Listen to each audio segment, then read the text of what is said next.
What to do, everybody? Welcome into Studio Maki. It's Moth Maki time. Wow! It's Moth Maki time.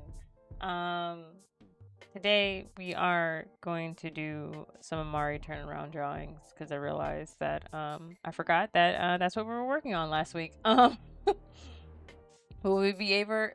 The question is, will we ever be able to turn Amare around in Moho? That is the question, because I've been asking myself this question for the past couple of months. What it do? What it do? Oh, what it do? What's up, Asta? What's up, Asta? I feel like my thing is a little bit too sensitive today. Let's see if I could turn it down a little bit. Okay, testing, 1, 2, 3. Testing, 1, 2, 3. Asta. There we go. That's a lot better. That's more matching instead of it catching all my words in betweens and all my smacks. All my smacks. We're gonna do some digital artwork, and then like whatever we can turn around and Moho will do. I'm feeling meh too, bro. Like I'm not all that great today. Yes, this might be TMI, but I really don't care. I like during stream yesterday when I said like, oh, I figured out why I was so tired. It's because my period hit. My fucking cycle hit, and like I have been in not so great mood. So that's why we are on PNG, because I don't feel like lights in my face and I don't feel like put on makeup. I'm very, very sluggish today. So we're gonna listen to some podcasts today. Some it's like slightly spooky podcasts. I don't know. It's called Morbid, and they go over like criminal investigation stories and like ghost stories and stuff. So we're gonna listen to some of that today. Just a chillin' art day. I'm just not TMI. Okay, thank you. I appreciate that. But also I want to share something that I just came across before I just came on here. Apparently Drake had invited a minor to his fucking party, and they have all alcohol and drinks and it's on video, bro. It's so fucking weird. Like, I'm so sick and tired of shit. I'm so sick and tired of Drake. I'm so sick and tired of this motherfucker. I'm so sick and tired of this bullshit. I'm so sick and tired of this motherfucking guy. Like, I hate him. Like, I don't like him. I don't like the way he dressed. I don't like the way he talks. I don't like the way he moves. I don't like him. But we gotta watch this because this shit is insane. I just cannot, bro. I just cannot. I hate this motherfucker. Like, he needs to go to prison, either for fucking XXX like passing or some like child shit. Like, I don't care what he gets charged for. He needs to leave. He needs to motherfucking go.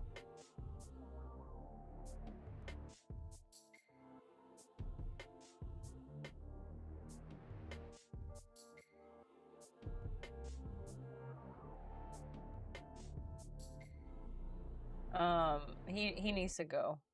He just needs to go. What is going on? What King Moore world? I got a made freestyle, mad freestyle. Who is it? People get out of my fucking DMs. I'm crashing. I'm crashing out, yo. I'm crashing. And I don't like it. I got a fucking child wannabe rapper, white kid rapper called King Moore. Man, I'm done. I'm done, bro. I'm done. I'm just so tired and I don't know why. I'm so sorry. Dude, sweetheart, you're depressed. Like, you just dealt with a really hard hit this past upcoming week. It's valid. Can I guess you do not like Drake? Who do I need to... you know what? Apparently my imagination. That's what you need to whoop, because I am just, I don't know. Sometimes I get these random friend like requests and shit, and a lot of times they're just like bots or ads and shit like that, or people trying to like send or advertise themselves through like messages, and I fucking hate it. And apparently this weird ass kid has like a mad mixtape. I'm over it. I'm over it. Let's watch this shit, because this shit is wild. And then we're gonna move on to listening to some podcasts to get my mind off of shit, because I'm tired, bro. I'm fucking tired of people's bullshit. I'm tired of the bullshit. Alright, so let's check this shit out. In high school, when she was at Drake's after party, Drake is being called out on Twitter for having a minor delivered to a party. This tweet is going very viral right now about Drake and a minor, so let's get into it. In this tweet, they are sharing information about this woman who says on July 22nd of 2023, she got invited to Drake's after party. And she said, "I'm never questioning how hot I am ever again, getting invited to Drake's after party." And then she would post this photo with the OVO bracelet on and said, "After party vibes, when you legit hug Drake and hold hands and you had a whole combo." And you know how the internet be pulling them receipts. Well, they brought up this woman's profile on Instagram. And from pulling all of these receipts, they found out that this girl was only a junior in high school when she was at Drake's after party, because she didn't graduate high school until a whole year later on July 5th of 2024. Oh my god, and this Twitter thread has so much information. They even pulled the event that was happening before Drake had this private after party, and it was at Sneaky D's, and it was a dance party, but you had to be 19 years or older just to go to this. And then they pulled the same receipts of Drake having this after party after this event, the same night that this girl is saying that she was invited to the Drake after party. And they are alleging in this Twitter thread that Drake wanted this girl hand delivered to the after party because one of these OVO stan accounts said, "Sir, Sarah Heed," which is the same woman, "is in the after party. She sent me a message and I sent them to you." But this is something I'm honestly not really surprised over. Kendrick literally said this for a reason, and we've known since 2010 that Drake has moved funny when it comes to younger people. Like, I know y'all don't forget about 2010 when Drake had this girl on stage, and then he figured out that she was only 17 years old, but instead of just cutting it dry, he started to move really funny and started kissing her, and then he started even talking very inappropriately how he is only 23, so it's fine, he's not going to get in trouble for doing what he did.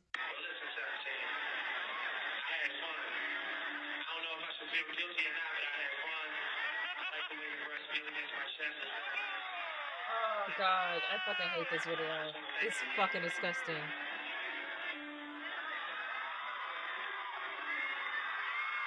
Stop!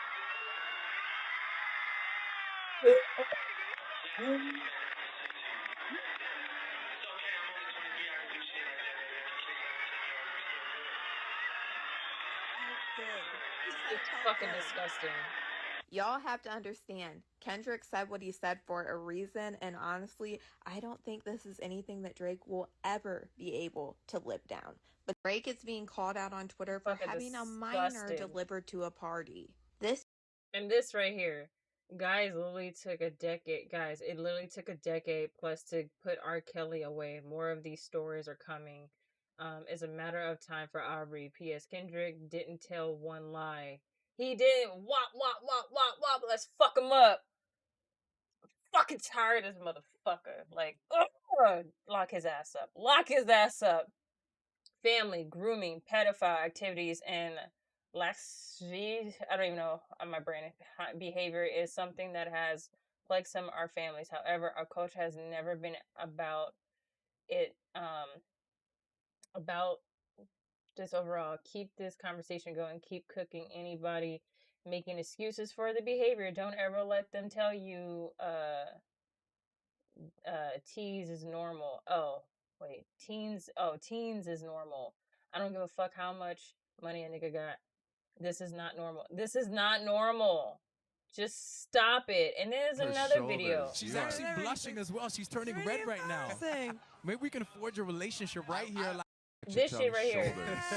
You love the shoulders? I just love her shoulders. She's actually blushing as well. She's turning red right now. Maybe we can forge a relationship right here live. I'm surprised you haven't done it before. You know, I have no Valentine. You have no Valentine? Except for those two little girls from the Ellen Show. Cha-chung's shoulders. Like, why would he say that? You have no Valentine? Except for those two little girls from the Ellen Show. Cha-chung's Two shoulders. little girls from the Ellen Show? Why would he say that? She's actually blushing as well. She's turning red right now. Maybe we can forge a relationship right here live. I'm surprised you haven't done it before. You know, I have no Valentine. You have no Valentine? Except for those two little girls from the Ellen Show. Fucking disgusting. I fucking hate him. The way I'm not surprised, not even a little bit. I just fucking hate this motherfucker. Like, I love that Kendrick is demolishing his whole fucking career. Let's make it even worse. And apparently there was a video came out that some drone was flown up to his suite or some shit like that, and he was gambling, and like he came out two-stepping, stumbling, and then takes off his sandal and tries to throw it at the drone, and he missed it.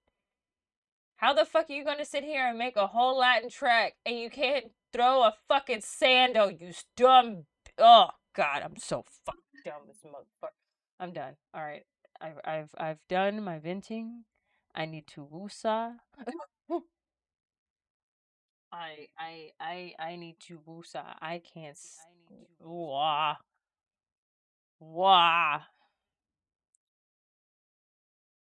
Y'all don't understand how this motherfucker pisses me off so on a high. He needs to go. He just needs to disappear. He just needs to disappear. Alright, so we're gonna do this. Just give me a second. Why am I opening up Epic Games? No, we're not doing Epic Games. No. No. No, no. Okay.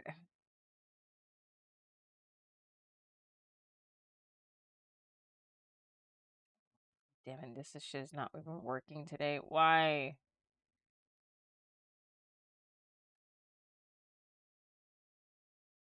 I know it's not compelling. I know. I'm tired. I'm on edge.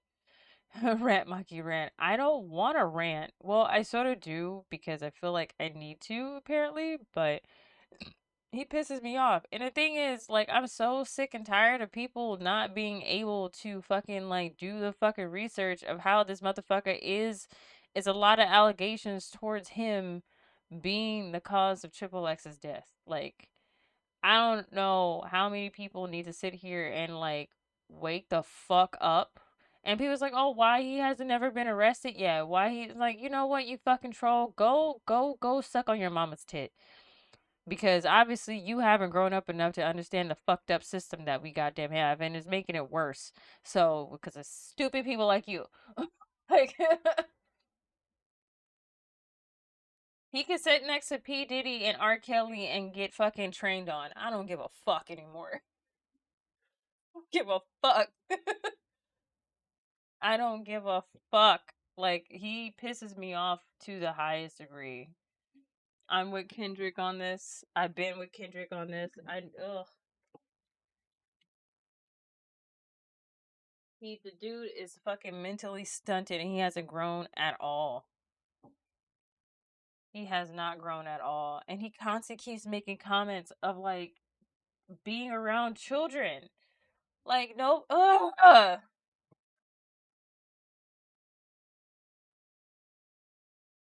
Sorry, I'm just trying to get comfortable.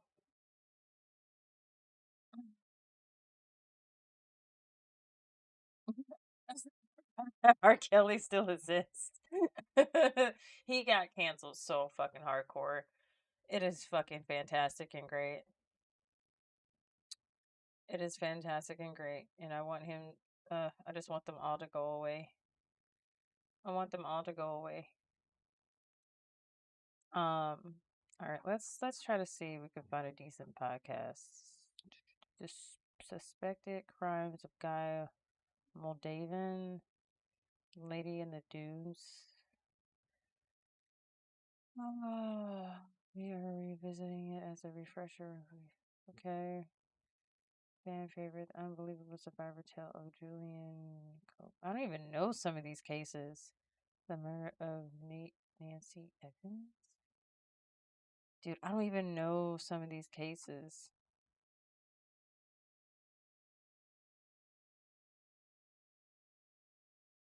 The shoe fetish slayer. Oh, this is gonna be fun. Let's do this one.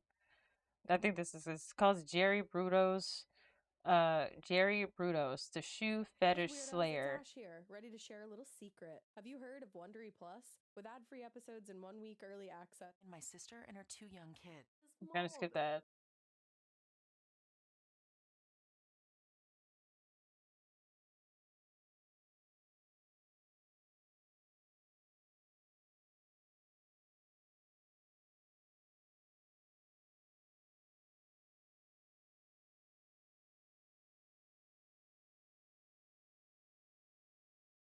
But it's fucking hard to prove. Yes, Yeah. That was wild. That was.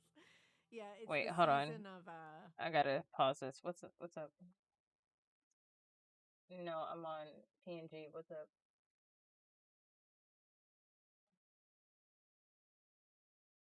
Give me a second, y'all.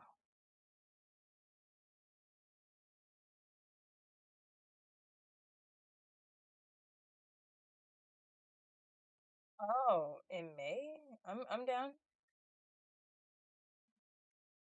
Okay.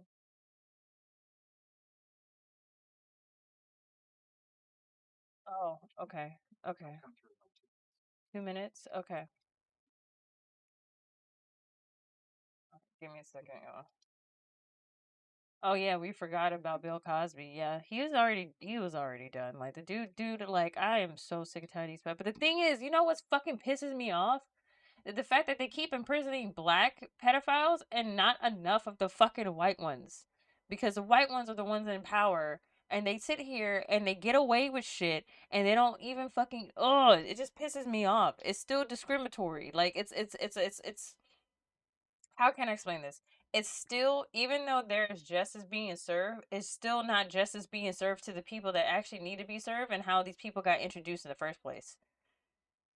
All these fucking, like, high income people, whatever, they all got fucking introduced to this shit because of rich white men.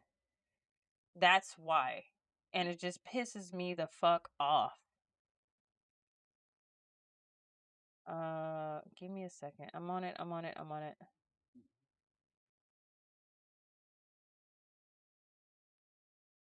Got it. Do you have a password set for it? Not yet. All right. Make something simple and text it. Give me a second, y'all.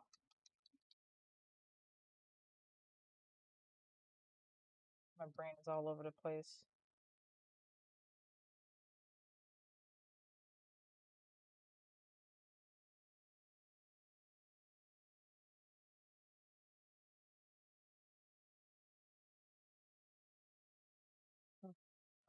I'll text it to you.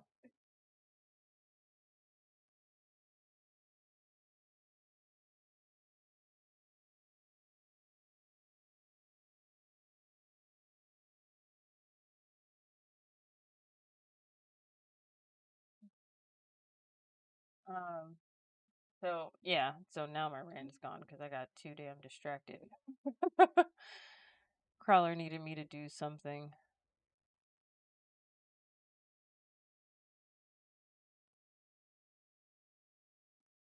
I'm aware, and I don't have the funds right now.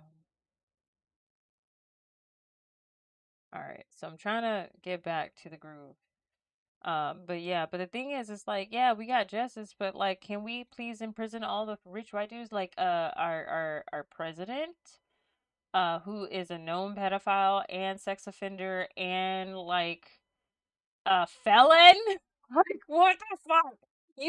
You know how fucking you do you oh okay. How the fuck do we cannot okay, I can't even fucking talk because I'm so mad. How the fuck can a felon not vote, but yet a felon can become the president? Please explain. Please explain. Please somebody fucking explain the fucking weird ass fucking space that America is right now. I cannot, bro. Okay. I think I got that out of my system enough. Okay, we're gonna listen to this weird podcast. Stomach viruses, so it has hit our household, and so I decided, let's not spread it around. Yeah, I said I'm happy here in my non-diseased household. Yeah, it's hit one of my kids. We're hoping to contain it, but you know how that goes, everybody. So pray for us. Yeah. Well, 2 out of 3 now, technically. Yeah, technically it has, and just parents out there, so weird virus, strange virus, very quick. So that's good. That's nice. Yeah.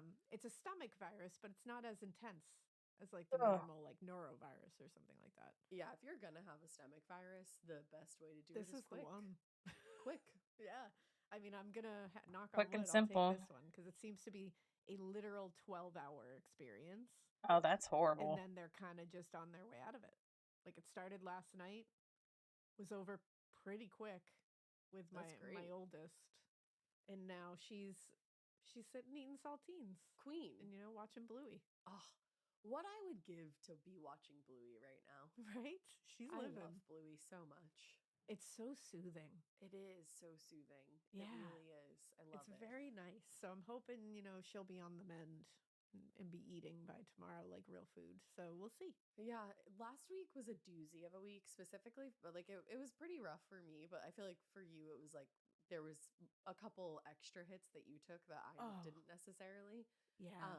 So we did like a little simmer pot. I'll post what we did. It seemed to be a good one. I did it at my house twice. I usually like listening to this podcast because the girls are pretty cute and funny. The negativity went away, and then I feel like your oldest barfing. She just barfed for the last because they throw in I feel like political she's like a real one. They like say she the really left has is, and I think targeted she was him just like, only to keep him out of this. She's The thing is, she's like in the green. It's deeper than that. It's way deeper than that. Dealing with the political, it's way deeper than that because they have literally infiltrating every single thing that keeps America stable, and it's all due to Elon Musk. And Donald Trump has literally hinted how like Elon Musk is really great with computers. They had literally hacked the fucking voting system with Starlink and corrupted the whole voting system. He cheated. And it's been proven, and how like also Russia has been like in cahoots in this process as well. But now, since Elon Musk wants to take land from everybody, he's been beefing with Russia. Like, it's just chaos on chaos on chaos.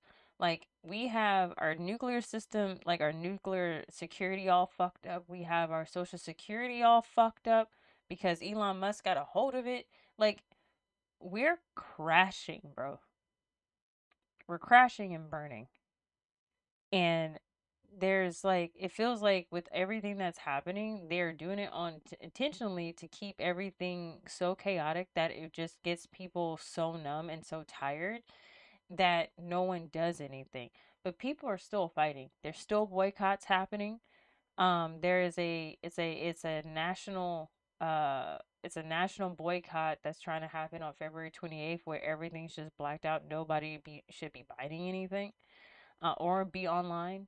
So like it's people are doing stuff, but they're doing stuff so rapidly to the point that barely any of us can keep up. It's pitiful. It's fucking pitiful. So, I don't know. I have no idea. We're gonna do some stream raiders as well today. Um, but I'm just so irritated and over it. You know, I'm tired. I'm tired. I'm fed up. I want to do shit. The states are suing. That's not my opinion, but what I've heard. Yeah. Yeah. It's that's what you stated is true, but it's also plus everything else. It's ridiculous. Welcome in everybody. Welcome to my little crash out rant while we do some art and listen to spooky podcasts. cute spooky podcast. Yeah.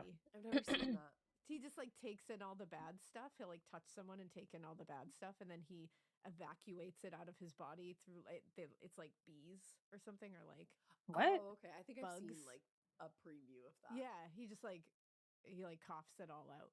Yeah, And I feel Ew. like my girl, she did that last night. She took all the shit of the week and then she just barfed it out. Yeah, she said, "Bleh." Ew. She's a real one. That's my He's girl. a real You one. woke up to like a lot of good news this morning. Yeah. We woke up to very good news about a guest we're going to have in the That was first really part of the exciting. year next year, like February. We Mhm. can't tell you yet because it's too exciting and we want to Way make too sure we lock exciting. it down first. But it's going to be a very exciting one. It was like first thing in the morning. It was like, hey, here you go. And I was like, Both oh, sides You can be woke up love and to texted fearmonger that, to like, it's gain gonna be a votes little and bit keep before people we in could fear. record Oh, chat, so you're in 100%. that warm, cozy bed. 100%, But you're 1,000%. on in case I went But a back lot to of people sleep. ain't having And it then I though. saw Like a a group lot of text with people you are and just this not person, fucking having it. and I was like, oh my We're God, 'cause we fucking were just fed up talking with this about shit. that at the end of last week. But you yes. still got And we like were about idiotic. to check in just to be like, oh, You do still we got idiotic think people this will coming in happen? and And just they saying the checked in, most which was fun. horrendous shit Yeah. just because they So feel like they that's can, gonna because be they feel like exciting. they're in And power, then, because guys, they This got is a I got biggie. somebody on their side who doesn't give a fuck about them, who doesn't give two shits about their poor asses, like poor uneducated asses. Like he doesn't give a fuck about no one but himself and his rich friends. Even he's fighting along with his rich friends, who are, some of them are fucking alcoholics and don't even know how to sit here and manage any of their own shit. So like we're run by idiots. We're ran by idiots.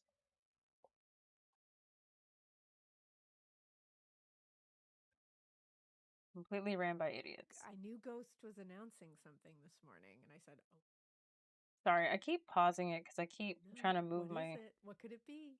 And they had a chapter in the lore, and they edged us on Papa again, but Yup.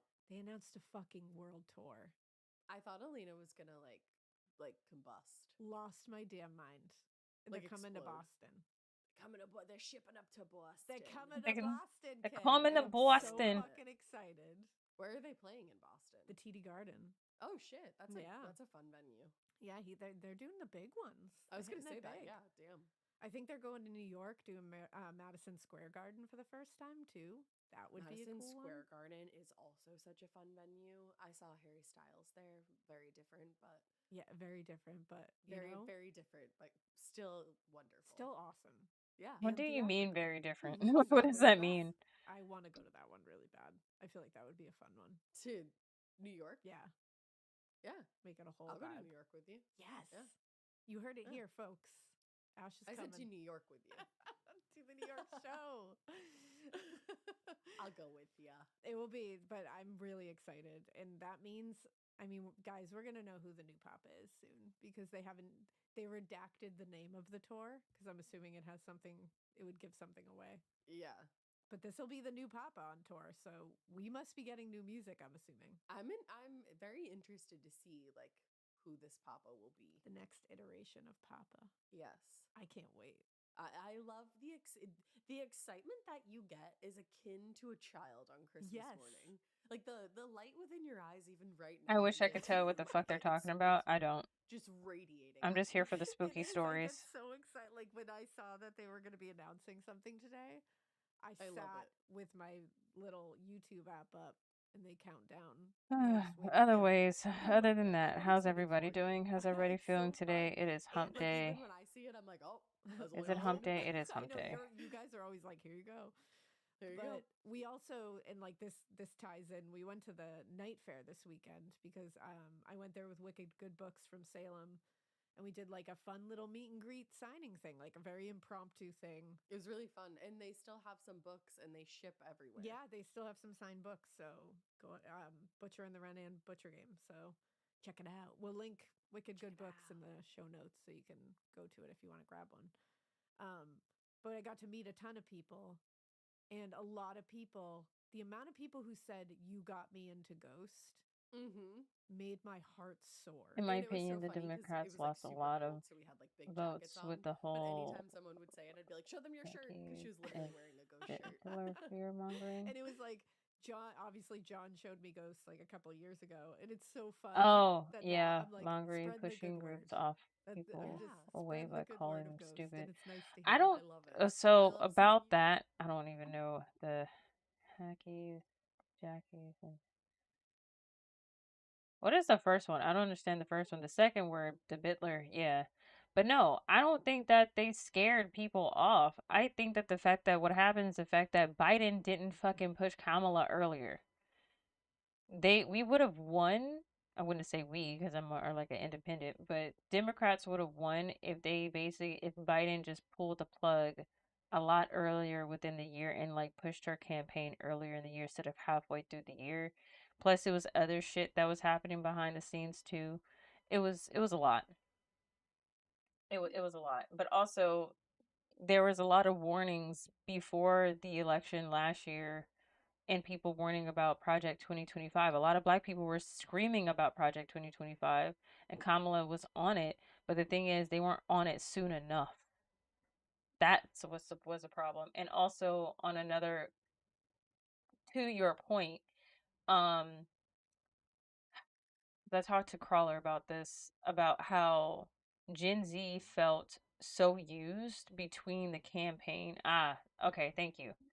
Thank you. There we go. Okay. Usually we use the Y instead of the J out here.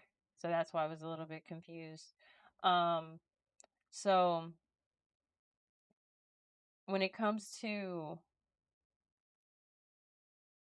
the campaign pushing and they were trying to get Gen Z to vote, they banked, I think Democrats banked too much on hope that Gen Z would be on the Democratic side without realizing like, yo, you're targeting a lot of demographics, especially a lot of young white boys who don't get the proper care or nourishment that they need emotionally to make cognitive and longevity decisions that would affect us. So a lot of these young white kids, a lot of young white kids and a lot of just Gen Z, they end up basically voting just for shits and giggles. They troll voted. They troll voted for Trump, and now a lot of them are backtracking. It's like, oh shit, I didn't know what I was fucking voting for. Oh man, I fucked up. Besides, like, your Republican, like older millennial, like older generations and shit, they knew what the fuck they were doing. But the young generation, they troll voted into something that they fucked up. They didn't understand what the hell they voted for. And they voted against their own interests. So there's that as well. The Democratic Party and the Republican Party kept targeting them without really getting to know who they were as a generation and a demographic to the point where it just flopped. Do you know Shinhead? No, I do not. I don't think I've heard of that name before. No. You guys like unite in the wild. Yes, I love it. Whenever somebody cool. says it, I'm like, fuck yeah, another one down. God damn, I keep pausing it. My bad, I guys. love it. I love it a lot. But we also got to meet one of my favorite people that I've ever met in my life. No, my favorite person Literally. I've ever met in my life. Chelsea. Chelsea from Alaska. Chelsea from Alaska. I said it too. I was like, Chelsea, this has been a shit week. Like, it's been a real shit week. Like, that morning, Elena got a flat tire on the Yes. way to my house for book club. and found out I have to replace all 4 of the tires on my vehicle at the same Oh, time. that fucking sucks. That That's was my favorite. expensive. You got one flat tire, and they were like, "Hey, yeah, actually, all 4 of these are about to go." Yeah. And it wasn't even like sometimes you go to the car dealership and they're like, "Oh my god, the whole car is broken. Should you just get a new one?" Yeah, it was This literally was like, for yeah, real. they're bald. Because Mikey had looked at your tires recently and was like, "Yeah, girly, these are bald. They're getting kind of bald. You're getting So that baldy. happened, and I was like, oh, awesome. We're just taking this right into the weekend.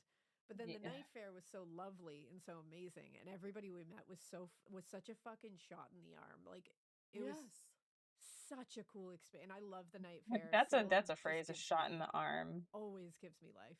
Just Oh yeah, breathing Just- the air in Salem gives me life. it really does. Yeah. The Tap second that vein. We, drive over it, like when you cross into Salem. Yep. We're both just like, It's just like this nice little moment. And then meeting everybody was just like the Salem Night Fair. That environment is such a fucking cool environment.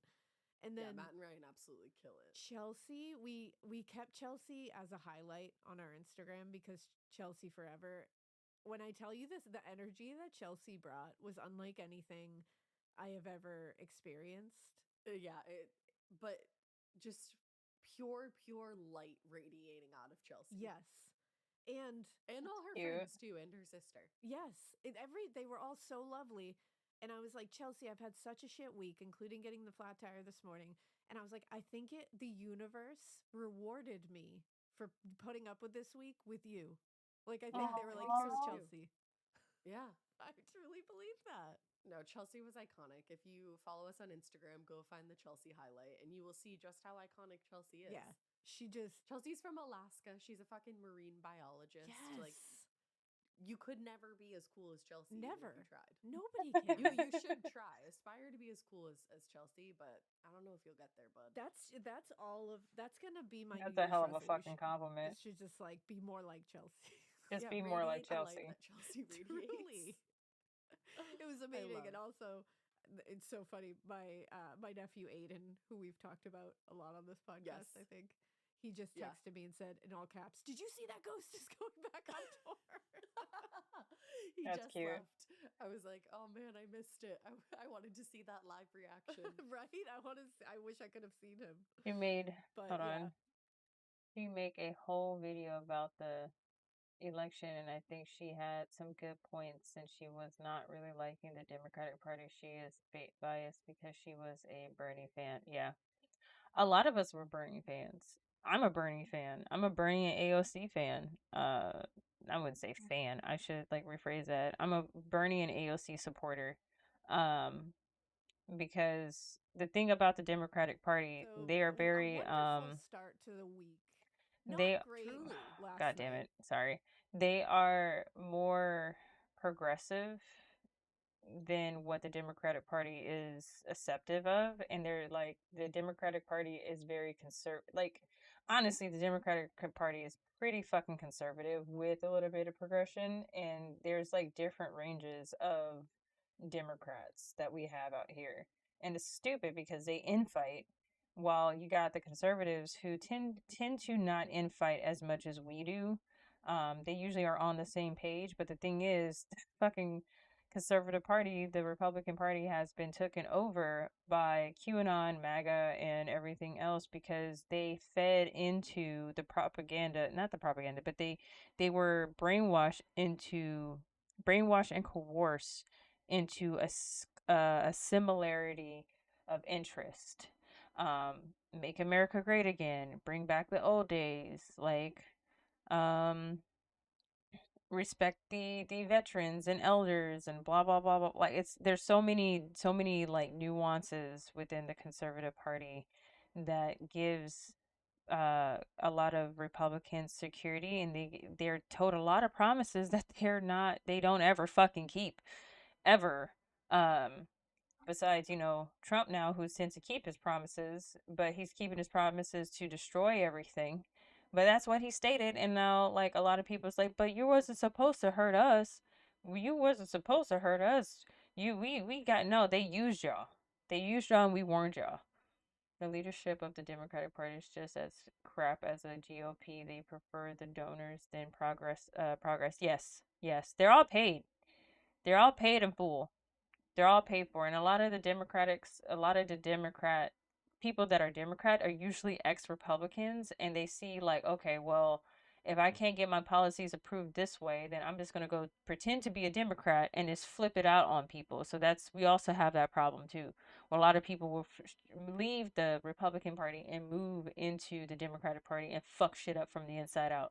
And then you have, especially when it comes to Senate House votes and shit like that, you will have a lot of Democrats who are supposedly supposed to vote for the right thing, but no, they vote for the Republican thing so they can fucking infiltrate the Democratic Party and chew it out horribly. It's pretty bad. But I want to get off this topic. This today wasn't about to talk about politics. I wasn't supposed to talk about politics. But here we are. But yeah. But no, but it was the end. You know, my girlie is feeling better this morning, so I'm hoping that trends in the right direction. And we got 2 good bits of news this morning, so that was nice. Yeah. I get to carve pumpkins with my nephews later. I'm pretty stoked about that. See, the A+ behavior today. A+ behavior. Yeah, and after this, I'm gonna go downstairs. I'm gonna watch more Bluey with my girl. Oh, fuck you! I'm gonna watch Fuck Bluey you. by myself when I go downstairs. Hell yeah, it's very calming. But before we do that, unfortunately, everybody, I'm gonna take you to a dark place. To the darkest place ever. Now, spooky season is never over here.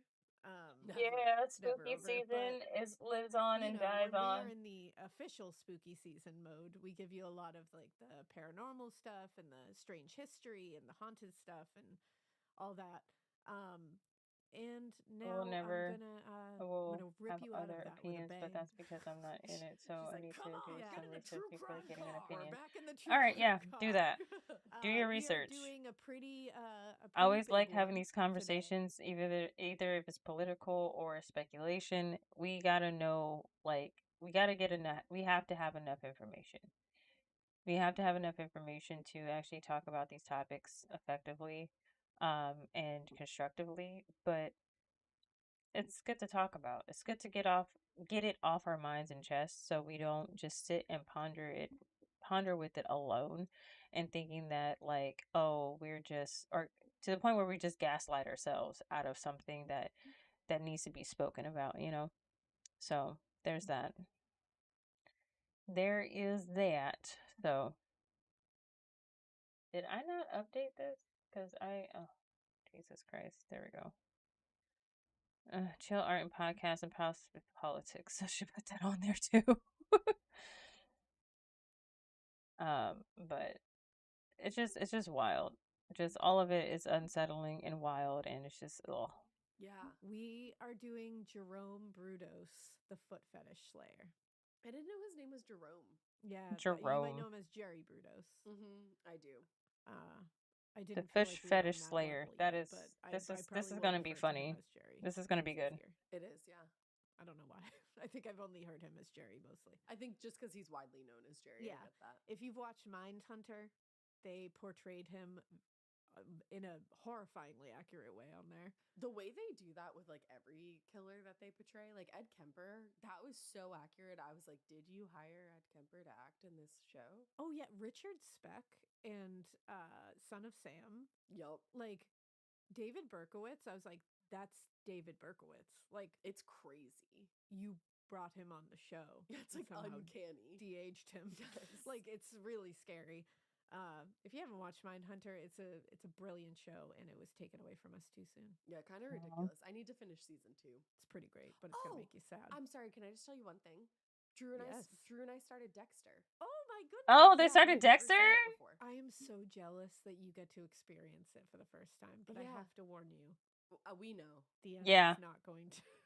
Things are not going to be as great as you seem. We've heard that the end is not quite like the beginning. No, it's not. No, it's not. It's not. Everybody loves it like so much, like overall. So I yes. was like, actually, Drew said it. He was like, because it's on Netflix right now. Yeah, and he was like, "Have you?" Ever it's on Netflix. Dexter? And I was like, "I've seen the episode of Boyd Fowler because that's what me and Elena call each other." But I've never fucking White Fowler. It is. The first few seasons are literally like immaculate. Yeah. Yes, they are. She's not saying any lies. Episode, but I fell asleep because it was after the night fair, so it was late. But I'm ready to dive back in. Oh, you're gonna love it. Dexter was such a good show, but the ending was not as. The ending was shit. It was fucking weird as fuck. I'm not gonna lie. The Dutch police are not okay. Do my research. The Dutch politics are not better, and it's frustrating sometimes. Me love, not war.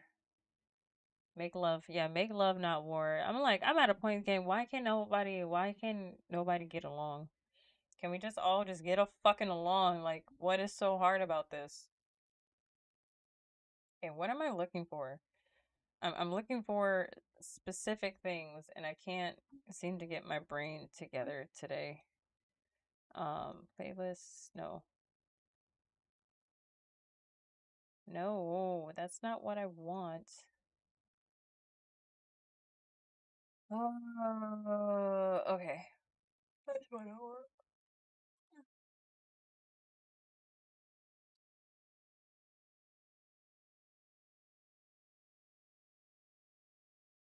I'm trying to just find something specific. I've seen 2 episodes of Dexter, but it triggered me. I don't blame you. It is a triggering show. That's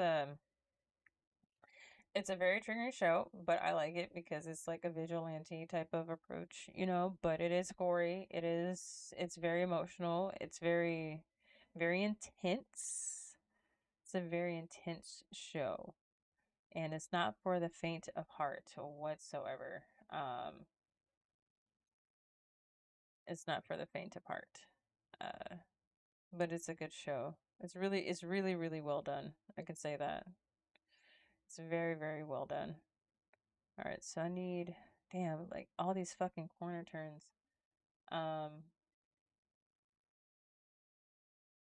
Or the severe traumatized. Yeah, the fear severe traumatized, yeah.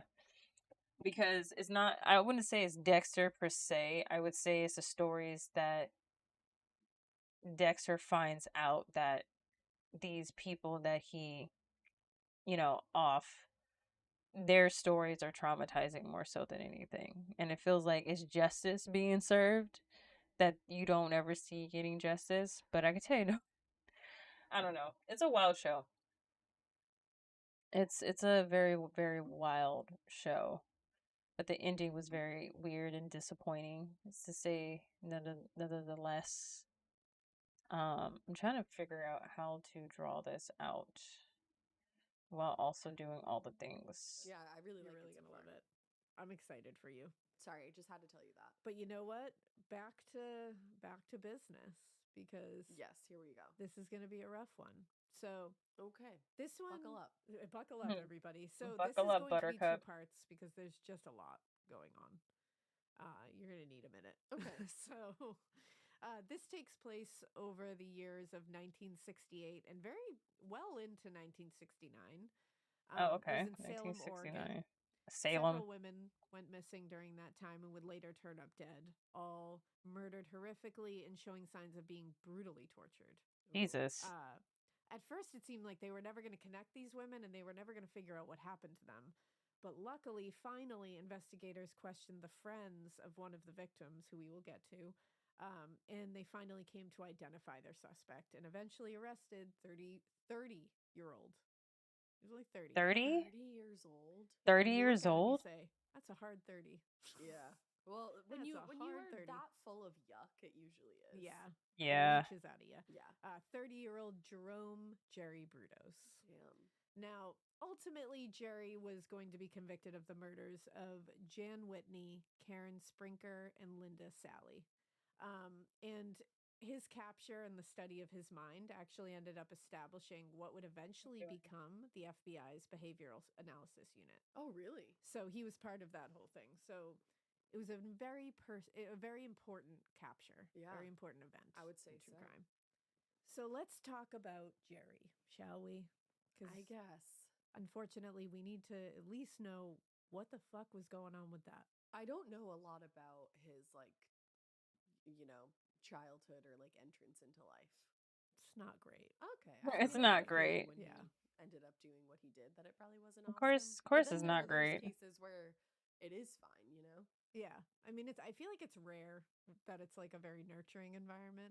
It is, yeah. But he was born January 31st, 1939 in Webster, January South 31st. Dakota. Oh. He was the second born to Eileen Aquarius. and Henry Brudos. Henry, the father, he was kind of like, when it came to employment, he was very unstable. He would find work farming, random odd jobs, but he wasn't very good at it. Mm-hmm. So he would end up having to move his family around a lot. So they didn't really have a lot of stability. Yeah. That makes sense. At no point would the Brudos household be considered safe or supportive. Oh, no. For those children. Henry was a very insecure man because, again, he was not good at anything he did.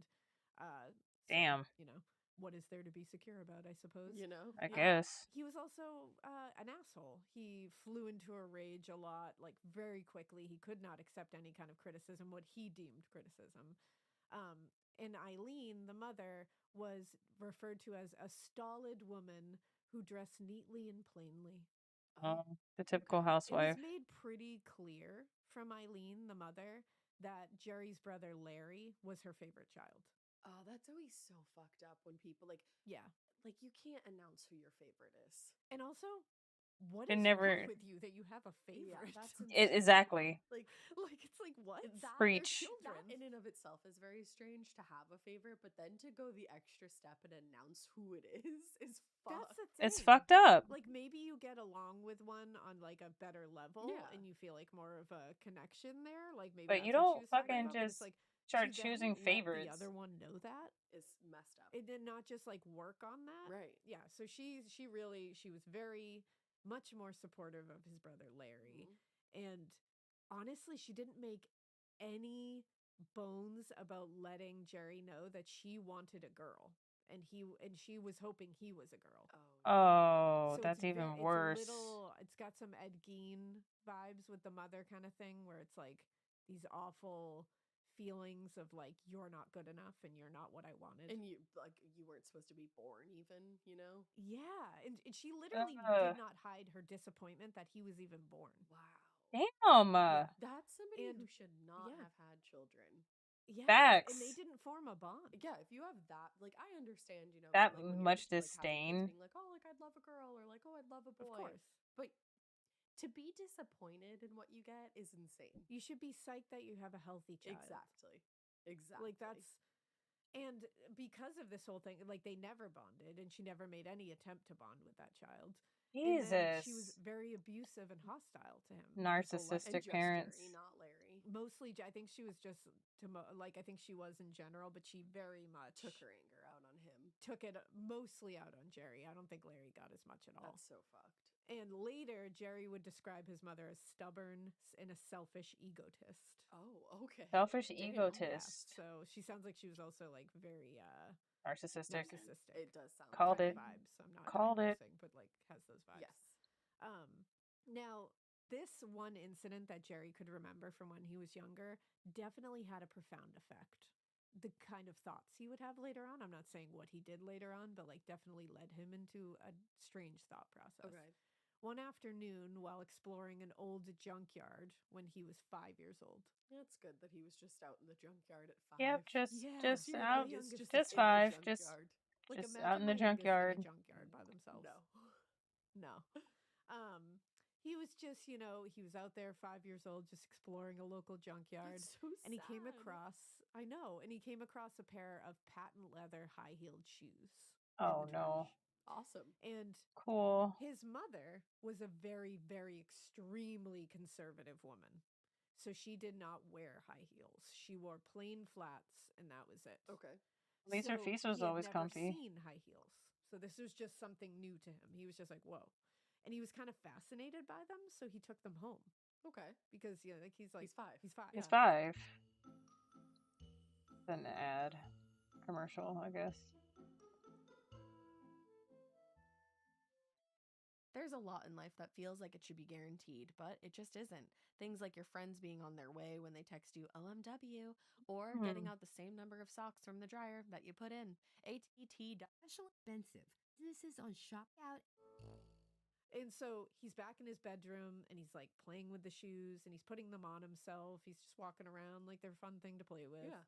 And he was just kind of parading around his bedroom at 5 years old with these shoes. Oh. Which honestly, so his mother caught him, which I feel like in any other circumstance, this would just be like adorable. Oh, you found, like, what the, I hope those aren't dirty. Like, that'd be my only fear. It's like hey, let's wash those. They're from the trash. Yeah. I'll get you some costume ones.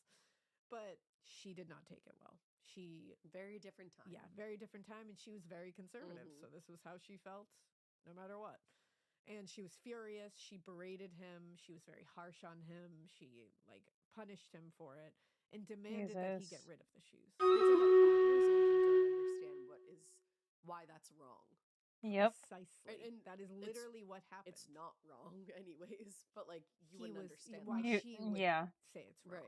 Right. Like, and that's the thing. He could not understand why she was angry. Right. Like, He's only why 5. did that make you angry? I didn't do anything to upset anybody. I wasn't like, hurting anyone. I wasn't hurting myself. Like, I'm just playing with these things I found that aren't hurting anyone. I don't understand what the problem is. And so he didn't think he'd done anything wrong. because he hadn't. He didn't. So he hid the shoes in his bedroom instead of getting rid of them. Okay.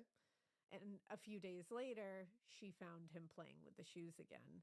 And she was even more angry and then forced him to watch as she burned them in the backyard. Oh, come on. That's like sadistic. And it's just fucking weird behavior. Like, Just you're super burning the weird. shoes. What the fuck? What are they going to do? Like, what are you doing? And not only that, she then locked him in his bedroom for the rest of the day. Oh, come fucking. Locking your kid in their bedroom ever is a weird thing to do. But It at 5 years is. old, like, hello? Yeah, Are you that's all right? diabolical. That's insane. Like, also, like, what if they get hurt? that's the thing. I'm like, what are you doing? And when he was finally let out of his bedroom, he immediately ran to the home of a neighbor who was a single woman that he had bonded with. This single Oh. woman kind of was like a stand-in for her mother. That sounds about right. Like, she kind of took care of him a little bit. She was like, she "Hey, knew what was going on. Sounds like That's you're just like having saving sex." grace And just it's a like, little it sounds bit, like but this it wasn't woman was enough. like a real one. Aw. Like, she was just trying to like be there for him. Yeah. But she knew, especially at the time, it's like, you know, in the 30s and 40s, and it's like, she's not going to step in. She doesn't know what the boundaries are here. Right. So she's just kind of being there for him when she can. Right. Kind of thing. And letting him into her home, which I'm like, what a nice lady. I know, yeah. Like, damn. I wish that lady was more of a influence in his life. Yeah. To be Yeah, honest. that would have Sounds like saved his him. mom was just there too much. Yeah, it's exact. Well, and then unfortunately, a year later, the family moved to Riverton, California. Oh. And that's where Jerry started attending first grade. Years later, Jerry would talk about this period as another significant moment in the development of his fetish that would later come out later. Oh, Okay. boy. His first grade teacher would wear high heels every day. And Great. every day, Jerry would just be fascinated with them and daydreamed about them. He just thought they were the prettiest shoes you could possibly wear. He loved them. I mean, high heels are great. I mean, I love high heels. I get it, too. I Yeah, really At this don't like point. high heels and it because was they're well fucking known painful, that but this they're particular alright. teacher would bring 2 pairs of shoes to school, a pair for work and a pair for the afternoon. She would like change into sneakers kind of thing. Yeah, she was like, my feet hurt. I'm good. Yeah, and like, I guess, like, you know, she would change into them like later in the day. Yeah. And one afternoon, when he could no longer resist the temptation, he stole the pair of high heels out of the teacher's desk when she Oh, stepped out of no. the room, and he hid them in the play area. And he was intending to bring them home later. Yeah.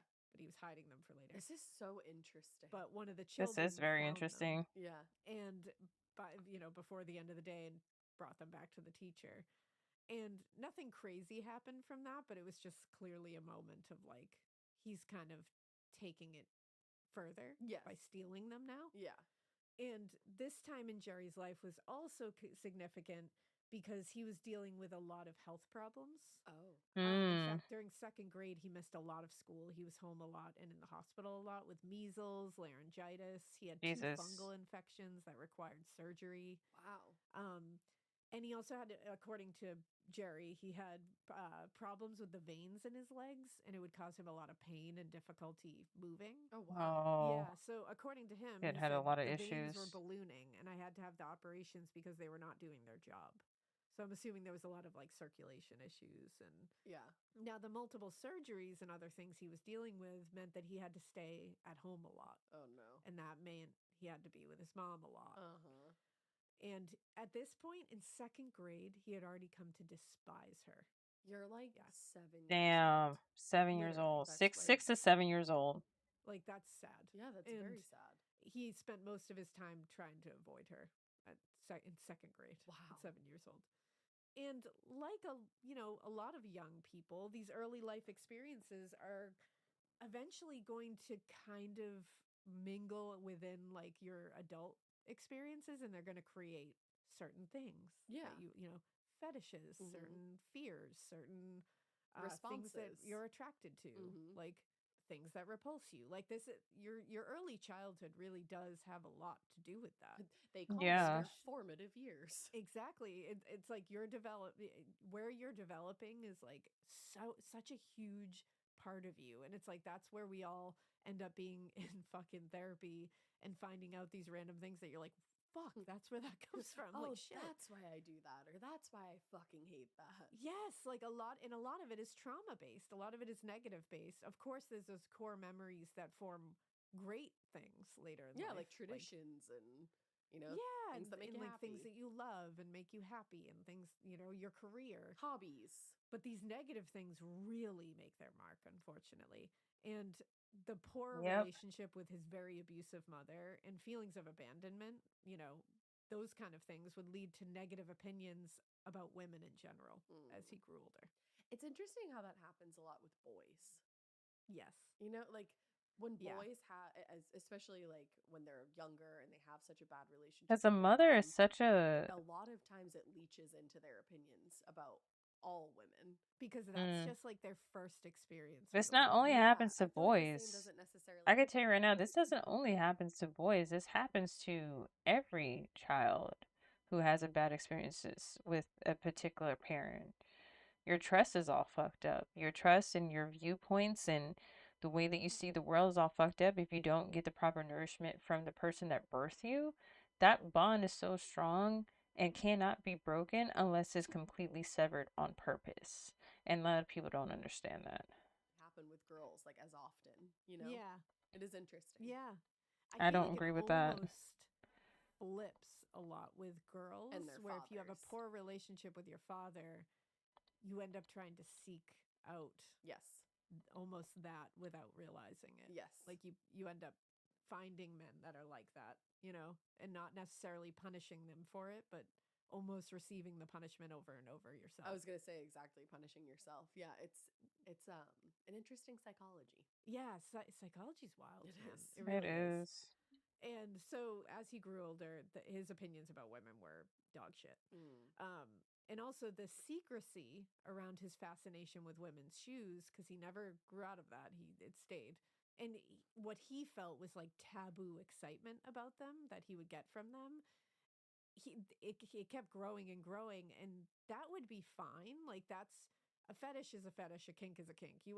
Nobody's here to shame. This is a reminder to save your work now, for fuck's sake. Thank you, Liam. Unless it's hurting someone. And the problem here was it took a sinister turn. Yeah. Because he wasn't just keeping these secret for his own well-being. He was keeping it secret because he was taught to, and he was taught that it was wrong. And he was taught that what he was doing was disgusting. Well, it's something to be ashamed of. Yeah, his mom almost fetishized it for him. Yep. Yes. It's true. She turned it into a taboo thing. Right. Because at first, when he was 5, he sat there and said, like, why is this weird? Like, why are you mad at me? Like, these are just pretty. Yeah, these are just pretty. I just like these shoes. Right. And when he reached puberty and began to associate those feelings with other things, he would associate them with secrecy, shame, and excitement with sex. But then it was also transfused with being abused around those years when he was finding this thing that he liked. Right. So he was associating it with violence. Yeah. And it was all kind of mingling into something really bad. This that also really kind of sucks. went with, he experienced death at a young age as well. Damn. A childhood friend passed away, one that he was close to when he was very young. And then also that neighbor who was his only source of support, she passed away as well. Damn. Yeah. So that also became mixed up with these feelings as he was entering puberty.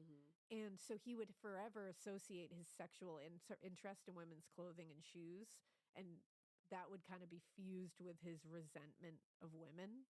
And then it would also fuse with his fascination and kind of like dealing with death at a young age. Yeah. So it all kind of fused together.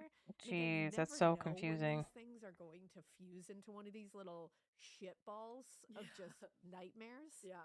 Because people go through these things all the time. People go through death at a young age. People go through being I'm doing all right. interested in something that you've had a little rant earlier, but I'm doing all right. To be shamed about. Right. And, you know, like people deal with shitty parents and shitty mothers and shitty, you know, Fathers. authority figures all the time.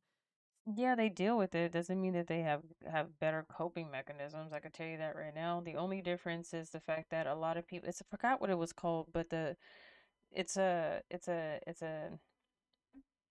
psychological standpoint, psychological notch, where like it depends on how many positive experiences that you get to counteract the negative experiences that you experience. So the fact that he only had one experience as like a positive mother figure that didn't last long, it wasn't enough to counteract the trauma that this boy had went through. This young man, boy, child has went through.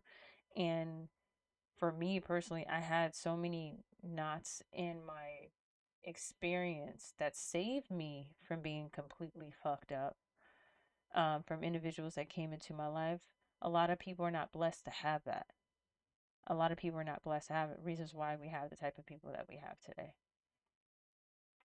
Sometimes they deal with all three of them and they don't turn into this. Right. So you just don't know. It's like, is it a timing thing? Is it? It's all of You it. don't know what's gonna just fuse it into that like shit ball that's gonna turn into this. Yeah, no, it's weird how it works. Yeah, you really can't predict it. No.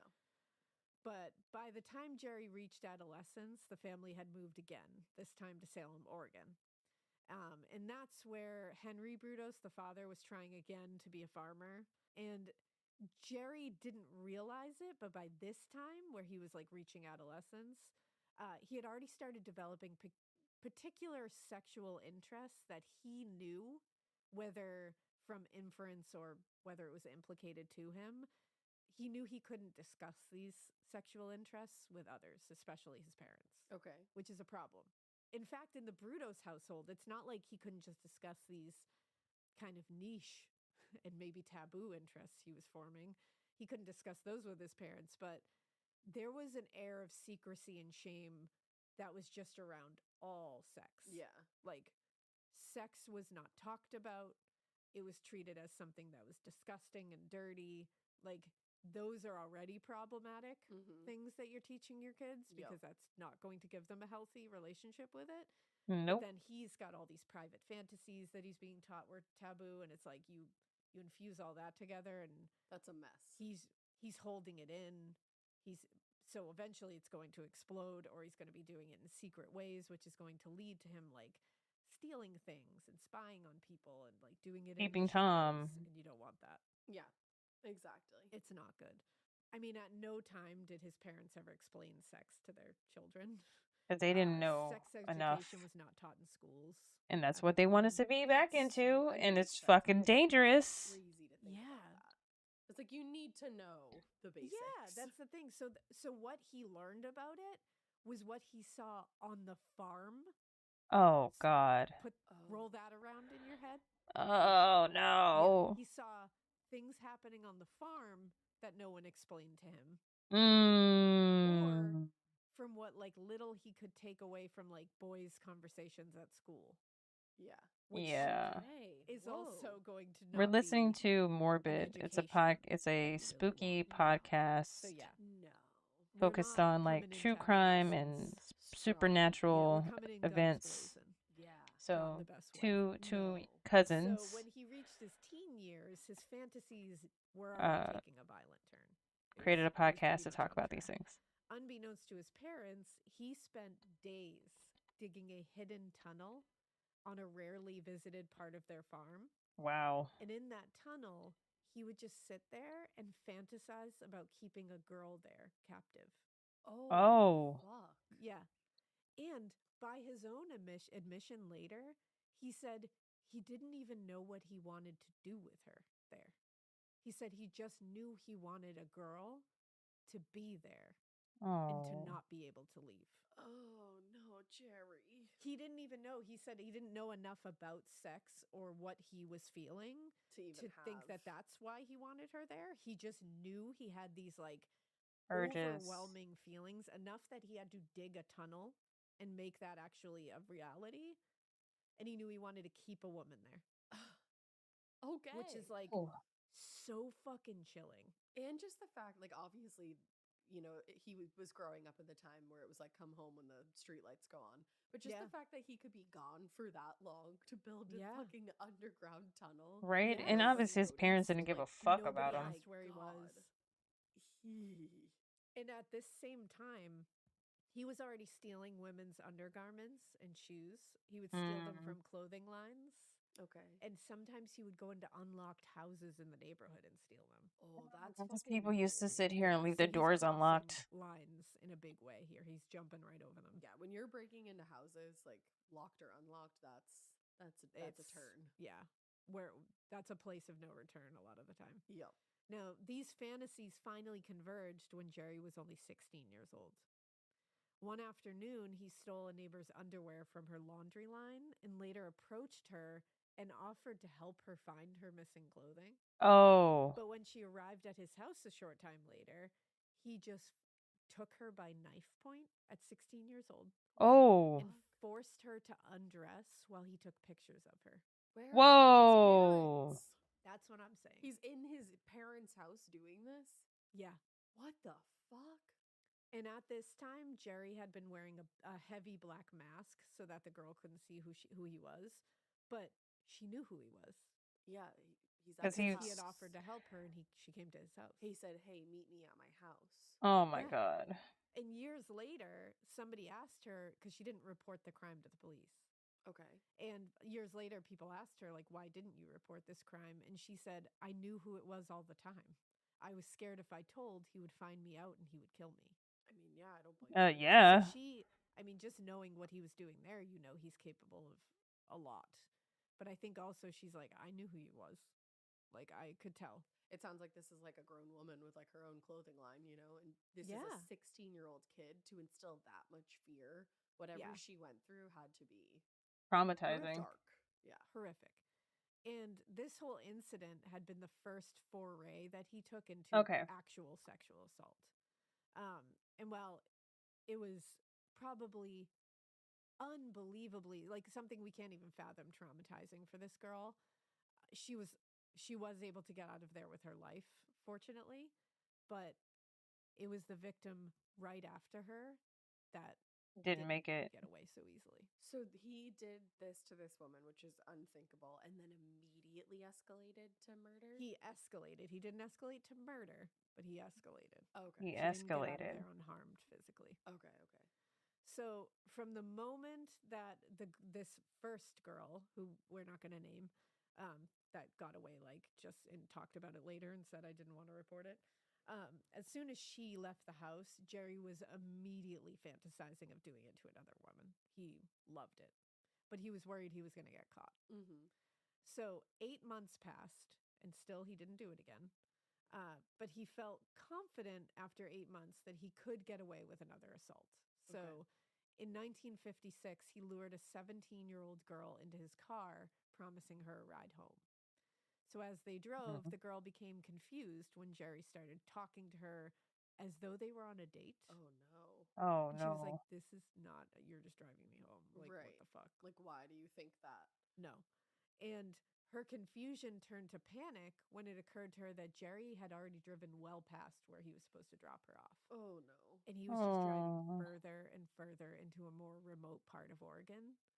But and Oregon. Once they had reached a vacant location in his mind, Jerry pulled the car off the side of the road and hit the girl with a pipe in the face. Holy shit. And then hit her in the neck and chest with it. My God. She was screaming and trying to flee, but Jerry was much bigger. And she had already been beaten at this point, so she didn't have her wits about her. She didn't have any strength to get away. She was just... This is why I always encourage women to go to the gym and work out so you can know how to defend yourself and take self-defense classes. From the vehicle and demanded that she start stripping for him. Oh, God. And when she refused, he punched her in the face, squarely in the nose, and she started screaming again. Oh, my God. This poor woman. And fortunately, not at woman, the same girl. time that he was punching her in the face and she was screaming, a couple was driving down the road with their windows open. Oh my, thank God. And they heard the screams. So the man, which I was like, what a badass man, he immediately pulled over the car to investigate. And when they reached the location, he saw this large man looming over this screaming woman on the ground. So he ran right to her aid. Wow. Like, he was like, fuck this guy. That's brave. And when he demanded an explanation, Jerry said she fell out of the car. She's just hysterical because it scared her. Wow. And this guy was like, fuck you. Like, no. Yeah, I'm assuming at this Fisted in. point she's like bloody and like She's been beaten with a pipe and punched in the nose. yeah, Beaten? bruises are probably forming, and he's like, she just fell out of the car. Yeah, and she's Bullshit. It's like, okay, why are shut you the fuck looming up. over her then? So this guy was like, shut the fuck up. I know that's not what happened. So he changed his story and said, oh, well, actually, she was attacked by someone, by some weirdo. And she was fighting him off when I drove up and ran to help her. Bull fucking So shit. according to Jerry, the attacker ran off into the woods just before the other couple had driven up. He was like, oh, thank goodness you're How here. convenient. But you just missed him. Wow. Wow. Wild, wild, wild. The amount of gaslighting This and episode lies. is brought to you by Progressive Insurance. Do you ever find yourself playing the budgeting game? Well, with a Name Your Price tool from Progressive, you can find options that fit your budget and potentially lower your bills. Try it at progressive.com. Progressive Casualty Insurance The amount Company and of affiliates. lies. Price and coverage match limited by state law. Not available in all states. What? Down and monthly? But in the presence of anyone. Okay, we're back. And when it was just him and this relatively defenseless young woman, Jerry had no difficulty asserting himself and being horrifyingly scary. But in the presence of anyone else, when someone else came upon them, oh my, did he yield. Oh, I bet. He made up the lie, but he shrunk right down. When the second explanation was also not going to convince this guy, he also was like, fuck you, I know that's not what happened. You're the attacker. I know that. Like, I'm not an idiot. Yeah, he was like, so when that didn't work, the couple insisted that they take the girl and Jerry back to their house to get it sorted out, and they were going to call the police. Mm-hmm. So he agreed. And once they were there, the husband called the Oregon State Police, and they transported the girl to the hospital, and Jerry was taken to the police barracks for questioning. Mm-hmm. Gave right up. This poor girl having to even get back in a car with him after experiencing that. And with another stranger, like, holy shit. Right. He was not in her right mind. He confessed everything to the police. Just boom. He claimed he'd only wanted to scare her into taking off her clothes so he could take pictures. Wow. And he denied he'd ever done anything like that before, which we know is not true. He said his temper just got the best of him. Now, unfortunately for Jerry, detectives searched his car and found his photography equipment in the trunk, which they very correctly interpreted as a sign of premeditation. Mm-hmm. So, meanwhile, other officers went to the Brudos household and spoke to Eileen, his mother. Oh, God. Who gave them permission to search her son's bedroom because she doesn't give a shit about him. Yeah. And they found a hidden bunch of stolen women's clothing and photographs of a nude girl, clearly posing under duress. Oh, no. Wow. That was the first victim. Now, when Eileen confronted her son about what they'd found, he claimed another boy had taken the pictures and forced Jerry to develop them for him. Mm-hmm. He said, I had to. He said he'd beat me up if I didn't. Jerry. Wow. Jerry, shut the fuck up. Shut the fuck up. Jerry was arrested and charged with assault and battery, which prompted the state authorities to take a closer look at his history. So they spoke with neighbors and they discovered the previous assault that Jerry had committed against that original woman, who a year later finally felt safe telling the authorities what had happened now that the year he's before. In custody. And given what they had learned, and what they found in Jerry's bedroom, he was taken to the Oregon State Hospital for evaluation. Okay. Because they were like, something is very wrong here. Mm-hmm. Now, at the time, Jerry Brudos was a 16-year-old sophomore in high school. Wow, bro. He already has like this kind of rap sheet at sophomore year. Like, are you serious? He's already this brutal in 16 Dude, this is insane. And in his interview with hospital staff, he said he didn't like rough sports, but instead preferred things like 4-H and Boy Scouts and photography. Of course. And despite the circumstances under what he'd been arrested for, he was very and like visibly uncomfortable talking about sex. Mm-hmm. Like he had been arrested for forcing a girl to strip in front of him, and he could not talk about it. Right. So Jerry told the doctors he suffered from nocturnal emissions about every 2 months. Wait, but what? he had, quote, tried to live a clean life and didn't smoke or drink. What is a nocturnal emission? Yeah, what the fuck does that mean? Oh. Yeah. Wish I never asked. Wait, what? Yeah. Oh.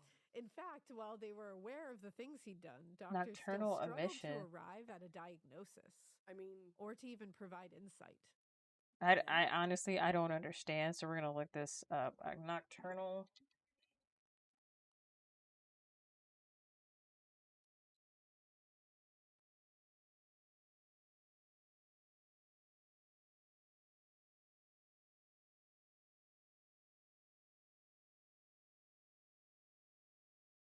Oh, okay.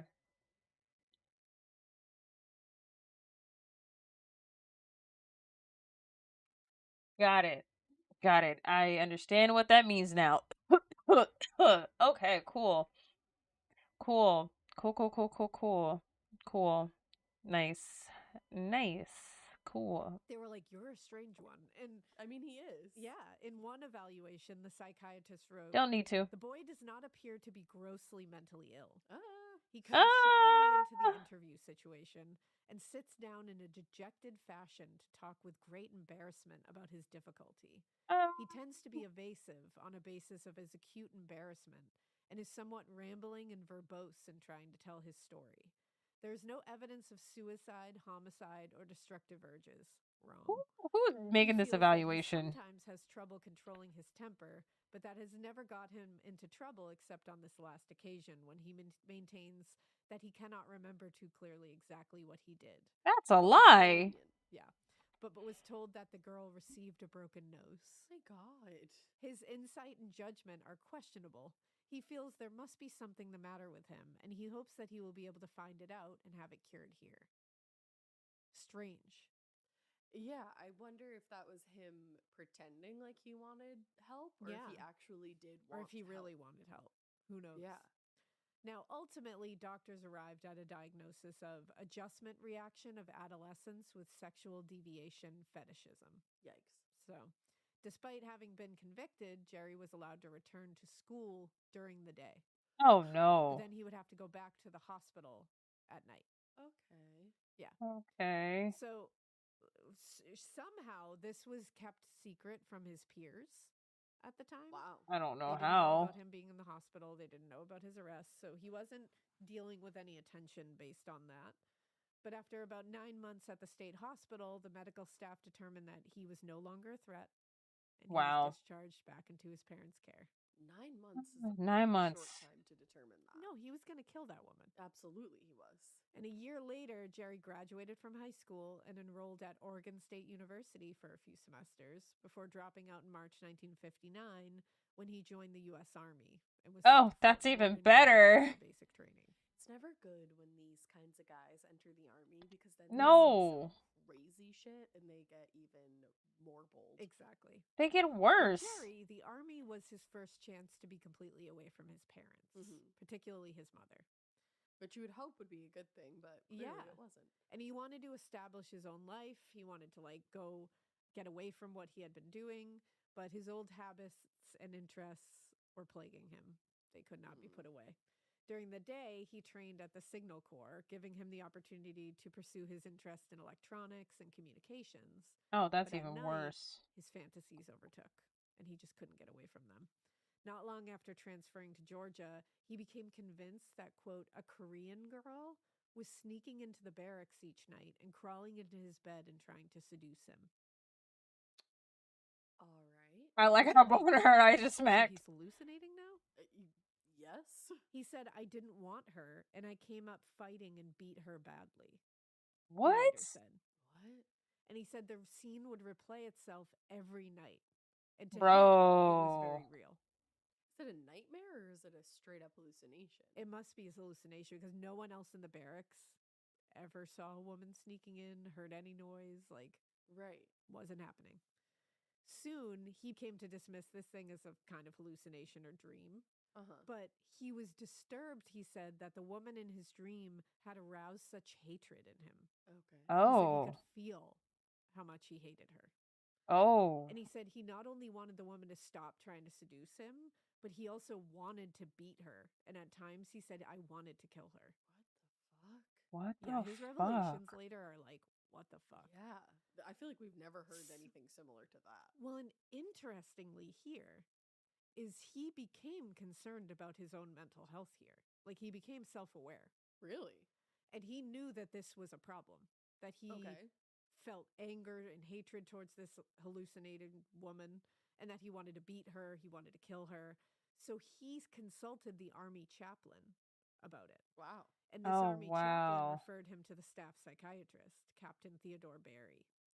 Captain Theodore Barry. Story about this woman and his desire to harm her, Barry was convinced that Jerry was unfit for service. So on October 15th, 1959, he was discharged under AR 635-208, which is a determination that the individual is unfit for service despite reasonable attempts to correct it.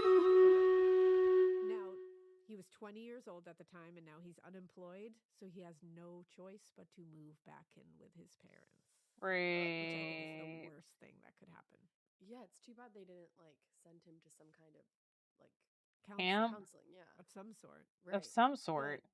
So he had to move back on the farm in Oregon, and he started sleeping in the spare bedroom. But not long after he did this, Larry, his brother, returned home from college, and his mother said that Larry should have the spare bedroom. And she said, Jerry, you go live out in the old shed. Oh, God. I'm sorry, what? Yeah. Also, was there not 2 bedrooms the entire time both of them lived there? They must have shared a bedroom. What the fuck? And now they're not allowed. Now he's not allowed to share the bedroom out in the old. And he started sleeping in the spare bedroom. But not long after he did this, Larry, his brother, returned home from college, and his mother said that Larry should have the spare bedroom. And she said, Jerry, you go live out in the old shed. I'm sorry. Wow. What? Yeah. Also, was there not 2 bedrooms the entire time both of them lived there? They must have shared a bedroom. What the fuck? And now they're not allowed. Now he's not allowed to share the bedroom with Larry. He has to stay in the old shed. Go live in the old shed? I'm like, lady, your kid is already mentally ill and you're making him even more so. Right? Yeah, she sounds like a truly just piece of shit individual. If you have a child and make them live in a shed, you're a piece of shit. You're a shit person. Yeah, like you're just a shit person. Now, frustrated and very isolated in this shed, he fell right back to his old habits, and he was trying to relieve his anxieties and his hallucinations. Now, at first, he went right back to stealing women's underwear and women's shoes, like he had when he was a child and an adolescent. But it quickly escalated. One evening, while Jerry was running errands in nearby Salem, he spotted a woman in a red dress and started following her. Oh, no. When she reached her apartment doorway, he followed her into the dimly lit vestibule, which is when she realized that someone was right behind her and had followed her in. Before she could say anything, he grabbed her by the neck and choked her until she lost consciousness right there which in the takes vestibule. a while. He just dropped her body to the floor. He didn't know what to do next, though. So he stole the woman's shoes and ran back to his car before anyone spotted him. Oh. So that's it? He just choked her into unconsciousness. This stole her is the shoes. Wild part of him is it's like him digging the hole. He digs the hole. He wants a woman to be in there. Right. But he doesn't know what he wants to do with her. Right. And even now, he chokes this woman. He does something. And we see this kind of we see very similar behavior till this day in how men treat women. If women end up rejecting men or rejecting young boys, they get super fucking violent. Even just saying no, I'm not interested, or no, I don't want to give you my number, no, or no, I have a boyfriend. They get super fucking violent. Probably not to this degree, but they still showcase violence because deep down a lot of men hate women. And it's because of how they were raised by other women. And it just shows. It just really fucking shows. Especially seeing it now where a lot of women are working 2 to 3 jobs and they can't really be there for their kids. they're not emotionally there for a lot of their children, let alone their sons, so they don't know how to really interact with the opposite sex in the appropriate way. It's just, ugh. And then says, I don't know what to do now. And just takes the shoes. Why'd I do that? Like, what's my next move? I wonder, and I don't know, if he just like blacks out in these moments and like does something, like not blacks out, because I think he fully has intentions to like do something, but it's almost like he enters this like different part of his brain where he does this, and then he almost like comes to and is like, what am I doing? Yeah, and I think it might be that he is so fucked up about sex and what he is interested in and what excites him, and he's had it drilled so hard into him that it's like shameful and taboo and secret and all this shit and like violence and all this stuff is intermingling, that he literally does not know what to do with a woman. Right. No. Like, he knows he wants to do something, but he's know. So fucking uneducated about it in a healthy way, right, that he literally doesn't know what to do next. He's like, He doesn't I just wanna like do he just something. malfunctions. And I know this excites me. I just literally don't know what the next step is.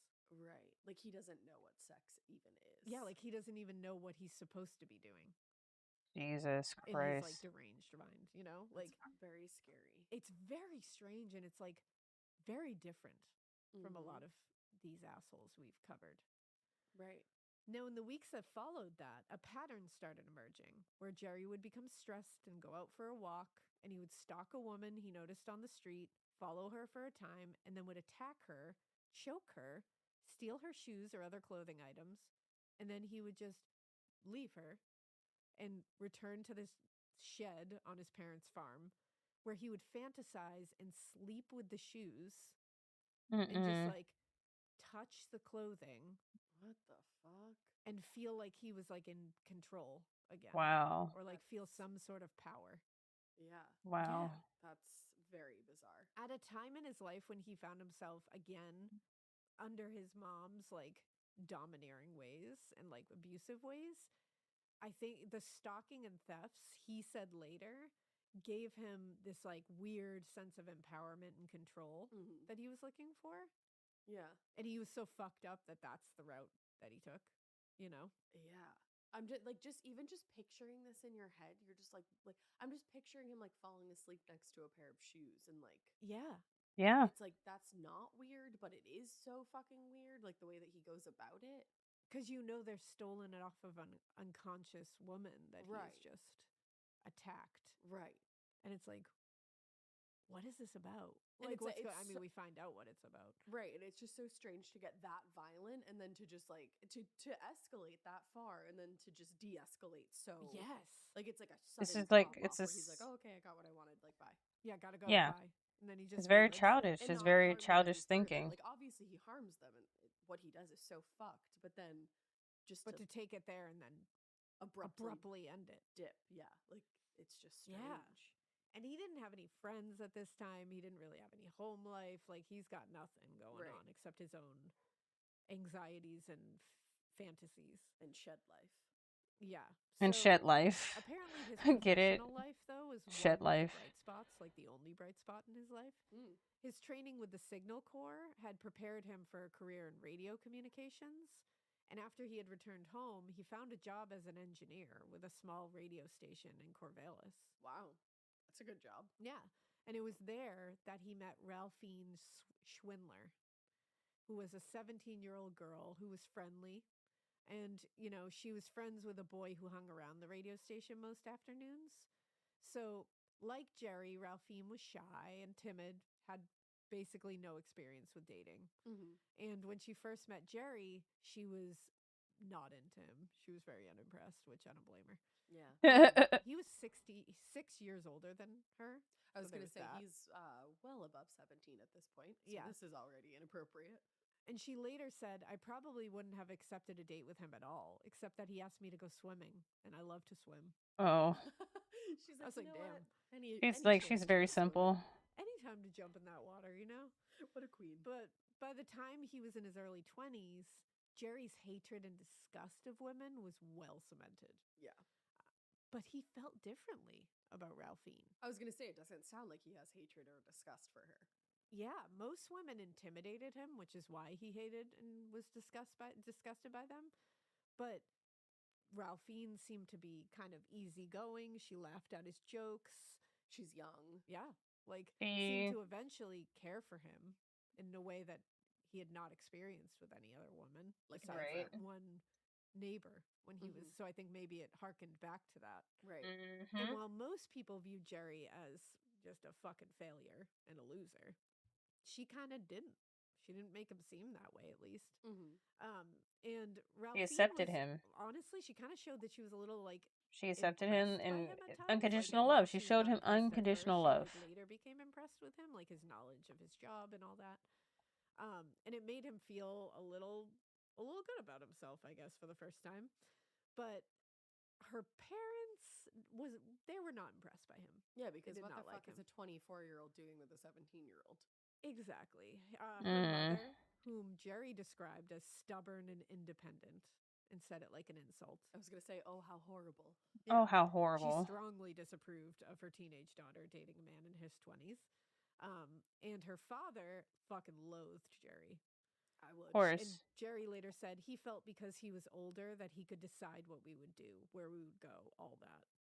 I'm like, I think he just felt because he was their her father, that he would do that. It's like, fuck you, Jerry. Yeah. You're a fucking creep. Now, the fact that Ralphine was still a teenager probably had something to do with her being attracted to Jerry in the first place. To her, he seemed more sophisticated than boys her age. The fact that her parents hated him only made him more attractive. It always does. Yep, it always her does. age was also probably why she didn't notice any of the red flags that an older woman might have picked up on. Oh, yeah. He was very jealous. He was very possessive, very controlling. So when Ralphine became pregnant early on, Jerry proposed that they get married, and she happily accepted.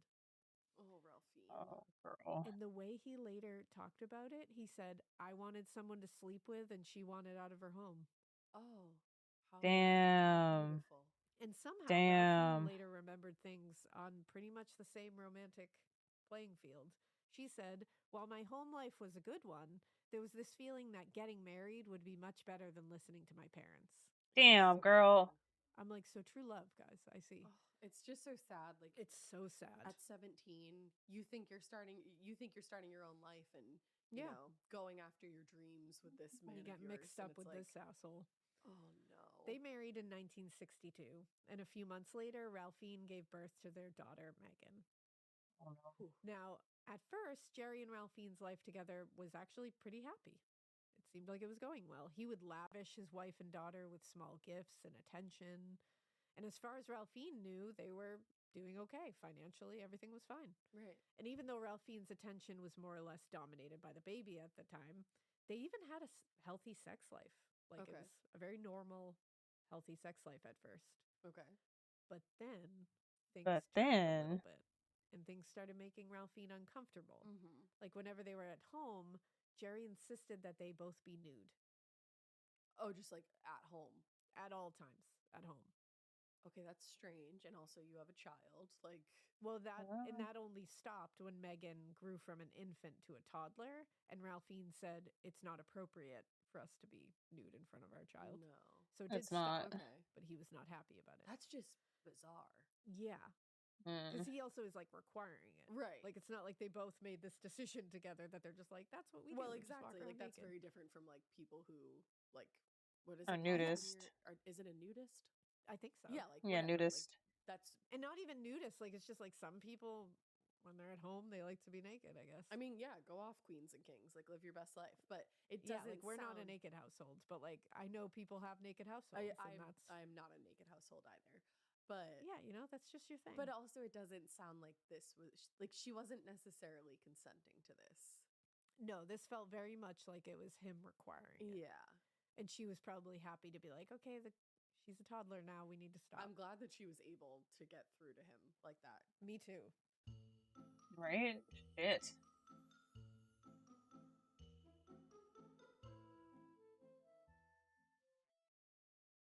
The Sleep Number Smart Bed is the best bed for couples, and there's a good reason for that. Only that had to be developed at a lab. Or something. Well, there was also Jerry's constant need to photograph his wife while she was nude or while they were having Interesting. sex. Okay. The Oh shit! I'm sorry, guys. black and white images were something Jerry could develop himself at home because he didn't know how to do that. Yeah. She was like, that was fine, I guess. Like, whatever. That's in our house. He's developing them himself. But then he wanted to take color ones that had to be developed at a lab, which meant other people would see them. No. And Jerry was like, no, it's fine. This is normal. No one's going to care about it. They're not even going to blink an eye. But she said she never felt comfortable about it. She didn't like it. Yeah. Which is not consenting. Right. And she said she was also not comfortable with what he would have her do in the photos at times. Which I feel like he probably got off on. Yeah, like there was times like she didn't mind like the casual shots around the house of them just like living their life. But she said sometimes he would insist that she pull a nylon stocking over her face or wear spiked high-heeled shoes. And she said it made her uneasy. Yeah, because people can have fetishes and that's completely fine. We're not fetish shaming, but if you're not interested in that fetish, then it probably feels very off and wrong. Yeah. It is not okay if your fetish is being forced on another person. Exactly. Yes. You need to be in an agreeing situation where that person agrees and is comfortable with engaging in your fetish. Yeah. Yes. That's what a healthy fetish is. There are boundaries. And I feel so bad that she felt like she had to do this. And she was young. So she's like really being forced into it. And there's a power dynamic there too because he's exactly. So he's older. older. After a couple of years, what had begun as a happy marriage started to kind of devolve into like a difficult, frustrating, and very confusing relationship for her. And the more preoccupied that Ralphine became with their daughter Megan, because children require attention, the more depressed Jerry became. Well, and also he doesn't know what like a good mother-child bonding relationship is. Yeah, he doesn't. So his jealousy starts creeping in. His jealousy and enviness. And so he would leave the house, and when he left the house and spent a lot of time out of the house, he would engage in his old habits. Dun dun dun. Dun dun dun. When they were at home, Ralphine couldn't help but notice that Jerry seemed distant and became very disinterested in their daughter. Oh. Actually just ignoring her or pushing her away whenever she wanted his attention. Wow. That's really sad. And later, Ralphine would wonder whether Jerry resented Megan for taking up so much of her time. And I believe that is it. Yeah, it sounds that way. He became more depressed, more unhappy when he was at home. And the more he isolated himself from his family and spent time outside of the house, the worse it got. So by the end of the 1960s, his ability to resist his darker impulses that we know he has inside of him, they were weakening considerably. Now, his path to becoming a killer was very long and very complicated, obviously. Yeah, because we're only in the beginning of the 1960s, and at the top of this, I think you said 68. Yeah, and we're starting to enter the late 60s, but I mean, he's going through so many iterations of what his darker impulses are. And if you try to identify any one thing that pushed him over the edge into violence and brutality, I don't think you'd be able to figure out what it is. Okay. But we know that an event that happened right before things got I think I need to really move the bad ear down. was the birth of his second child. Uh-oh. And it was in late 1967. And so in Jerry's head somehow, he believed witnessing the birth of this baby would somehow absolve him of all the bad things he'd done and would set him on a better path.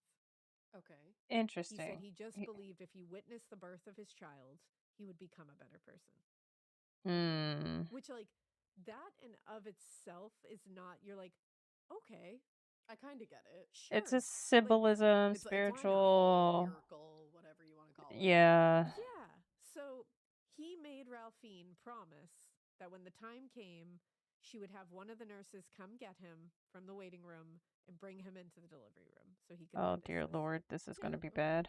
But when the time came, no one came to get him. Oh. Okay. And oh, he no. His way into the room, but the hospital staff actually blocked him and said they were given explicit orders from the doctor to keep him out. So what the? Why? So this obviously devastated him because he had this whole plan. And then he learned that it was Ralphine who told the doctors not to let him in the room. Oh, and so he shit. demanded to know why she would do that. Now this is horrifying. So Ralphine explained that Jerry had always been so possessive and jealous of her that she thought it best that he not witness what happened during the delivery of a child. Oh, come on. She said, I didn't, and this is the way she says this horrifies me, to be quite honest. So I want everybody to know a little bit of a trigger warning because this is a little graphic. Okay, trigger warning, y'all. Trigger warning. The way she says this, in my opinion. She said, I didn't want you to watch another man play with me. Oh. No. But she knew something intuitively. There's nothing sexual about birth. Yeah, but she knew something about him. Horrifies me is like the doctor is not playing with you. The doctor is delivering your baby. And what happened, Ralphine, that you are suddenly like, and I think it's like she is being conditioned into believing every part of her life is being sexualized in some way. Oh wow, yeah, that's No, dark. no, I don't think that. I don't think that. I think that she knew and understood something subconsciously, intuitively about her husband, and especially since if he wasn't there for the first birth, he didn't see it, and he wanted to see this. It would have set him off in a fucked up way that she wouldn't be able to control herself. I think she knew something intuitively. It's not the fact that she felt sexualized by being like taught oversight. It could be, but I personally think that she knew something intuitively about her husband that if even though he had the idea of seeing the birth, he would not quite comprehend that a doctor or another man touching her vagina or anywhere close to it would set him the fuck off. She knew something. She knew something intuitively. It's so dark. Like so dark. And she told him this. Okay. So this marked a big shift in their dynamic. This moment. Jerry had always had a disdain for women, obviously, but his wife was never included in that because she, according to him, had accepted and loved him in ways that he had never experienced before. And it was because of that and her refusal that her refusal to allow him into the room. Wow. He felt it was a huge betrayal. Like he took it as an immense betrayal. Oh, that backfired. Yeah. That decision backfired. In his mind, I get it where his mind is right now, why that would feel like a betrayal to him. Yeah. And obviously, like there's many layers to this because it's her decision. You know what I mean? Like that's her body, that's your choice. Her experience of going. Yeah, not at that time, no. His deranged mind right now, where his mind is very rancid at the moment, that he had convinced himself that this was going to save him. This was his salvation.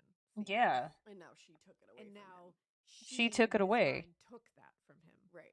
So he's twisting it into something far worse than what it actually was. Well, and that's also just like from a trust standpoint, like you've been married, this is your second child, and then like you're gonna take that opportunity away. And then to say like no at the last second, he probably saw it as like, oh, you don't trust me. Yep. Exactly. Yep. There's so many layers. Yep. And it sounds like she doesn't. She didn't. She didn't. Yeah. And it sounds why would she? She had every reason not to. Yeah, exactly. So why would she? You can see where both of them are coming from at this point, but my God, the statement she made about it haunts me. Yeah, the statement that haunts me, and also that's just so sad. Like a lot. It is sad.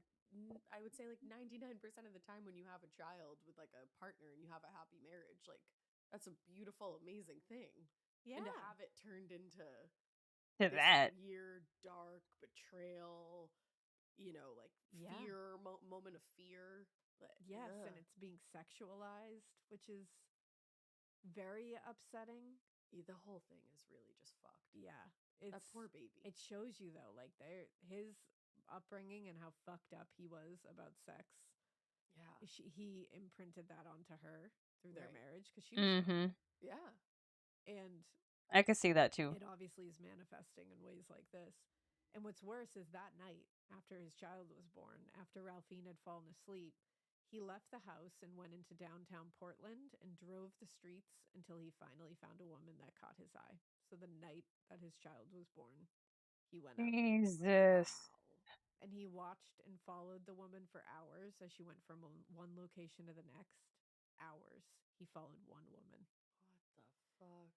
And finally followed her home and watched her windows for hours until the lights went out. Oh my god. Oh god. As soon as the apartment was dark, he crept into it and found her sleeping in her bedroom. And as she slept, he started rummaging through her closet looking through her shoes. Of course. But he was noisy, and so she woke up and found this man in her fucking room looking through her closet. Uh-huh. So before she could even scream, Jerry was on top of her and had his hands around her neck. He claimed he had only intended to render her unconscious so he could do what he always does, find a light, go through her things, and leave. Mm-hmm. But as soon as she lost consciousness, he said he could not help himself, and he sexually assaulted her. Of course. No. And then he stole her shoes and fled her apartment. What the fuck? Yeah. Yeah.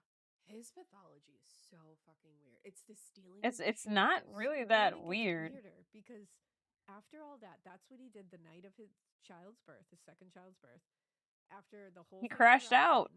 and she's thinking he crashed the fuck out. She's like, I thought it was gonna go. I think they need to stop saying that it's weird because this is his behavior. We have gone through his childhood and like seen how shamed and emotionally stunted he has and has been for it to basically escalate to this part. Sorry guys. This part to this extreme, right? Like we have seen the progression. We have seen the progression, and it's not as weird as it seems. I think it's like if you could just coming in and it's just fucking weird, like what the fuck. But knowing his past is not as weird since he's shown this type of behavior before. It's quite normal within his behavior. Our marriage like really fall downhill. I thought but she said, strangely, in the months following Jason, their son's birth, Jerry seemed to be getting better. Okay. And because he had a son. She said, and this is sad, she said, unlike his relationship with Megan, their daughter, which was distant and cold, Jerry was attentive and engaged with his son. Like, she was shocked. That's sad. When he was home, he would play with the boy and talk about all the things he hoped to do with him when he got older. Whenever he went on errands, he insisted on taking Jason with him. And he even went out of his way. Is this how we got Jason? And this is how we got Jason? Is this how we got, like, you know... Ralphine to have more time to herself as a new mom? Yeah, which is like, so ideal. Like, it's just like, what the fuck? Mm-hmm. But, of course, at the He time... didn't know her fucking husband was a murderer. No idea that despite how he was making things look and how he was trying to put in effort at home, at least with one of their children, on the inside, he was just trying to cover up the feelings that he was barely keeping under the surface. Right. Like, he had all kinds of shit brewing in there that he was just trying to shove down. It sounds like it. And it was only Jerry's nighttime activities that he kept doing, because he kept doing this. He kept sneaking into women's houses, kept choking people unconscious, sexually assaulting people. It was only that he claims kept him from exploding every day. Wow. So she's thinking he's just on the up and up, and he's doing horrible shit at night to keep himself from doing it during the day. What a stark contrast there. Yeah. And by January of That's that scary. year, he finally lost all control. Oh, no. On the afternoon of January 26, 1968, he was out working in the yard when he spotted a young woman coming down the sidewalk. Oh, God, she was no. carrying what appeared to be a very large book under her arm. It was 19-year-old Linda Slauson, and she had only recently graduated from high school in Rochester, Minnesota. And she had moved to Aloha, Oregon to start her first job, which was in selling encyclopedias door to door. Okay. Despite the long hours, Make me look at Oregon completely different. The company required their female sales agents to dress nicely and wear high heels. Oh, Even though no. they walked to everything. That's great. Yeah. That's fantastic. So she was standing on the sidewalk in front of the Brudos house and trying to figure out which direction she was supposed to be going into, and it started to rain. So she just wanted to get out of the rain to get, set those books that she was carrying down. So she approached Jerry and said she was trying to find the address of a certain house where she had an appointment to show these encyclopedias, and she wondered whether it was his house she was looking for. Jerry looked her over for a moment, and he said he lingered for a second or two on her shoes before he told her, "Yes, come on in." Oh no. As they entered the house, Oh no. his wife was having company upstairs, and he said, "Why don't we meet in my workshop downstairs to have some privacy?" God, no. So she went in the basement. Trigger warning, y'all. And she started giving her pitch on the encyclopedias and just making small talk with Jerry as she started to lay out all the products on the countertop. And it was dark in the room, so she was fumbling to find the right brochures and stuff that she was trying to show him. So he was like, "Oh, let me turn on the overhead lights." And he got up from his stool and went behind her. But instead of flicking on a light switch, he grabbed a length of 2x4 and swung it at the back of her head. Oh my God. And is his wife actually upstairs having company? His wife is actually upstairs. Oh Jesus. Yeah. And this is just happening in her fucking basement. Yep.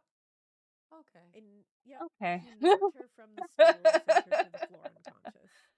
Okay. And like we said before, since he had been an adolescent, a teenager, Jerry had fantasized about kidnapping a woman and keeping her somewhere and just doing what he wanted, even though he didn't know what he wanted to do.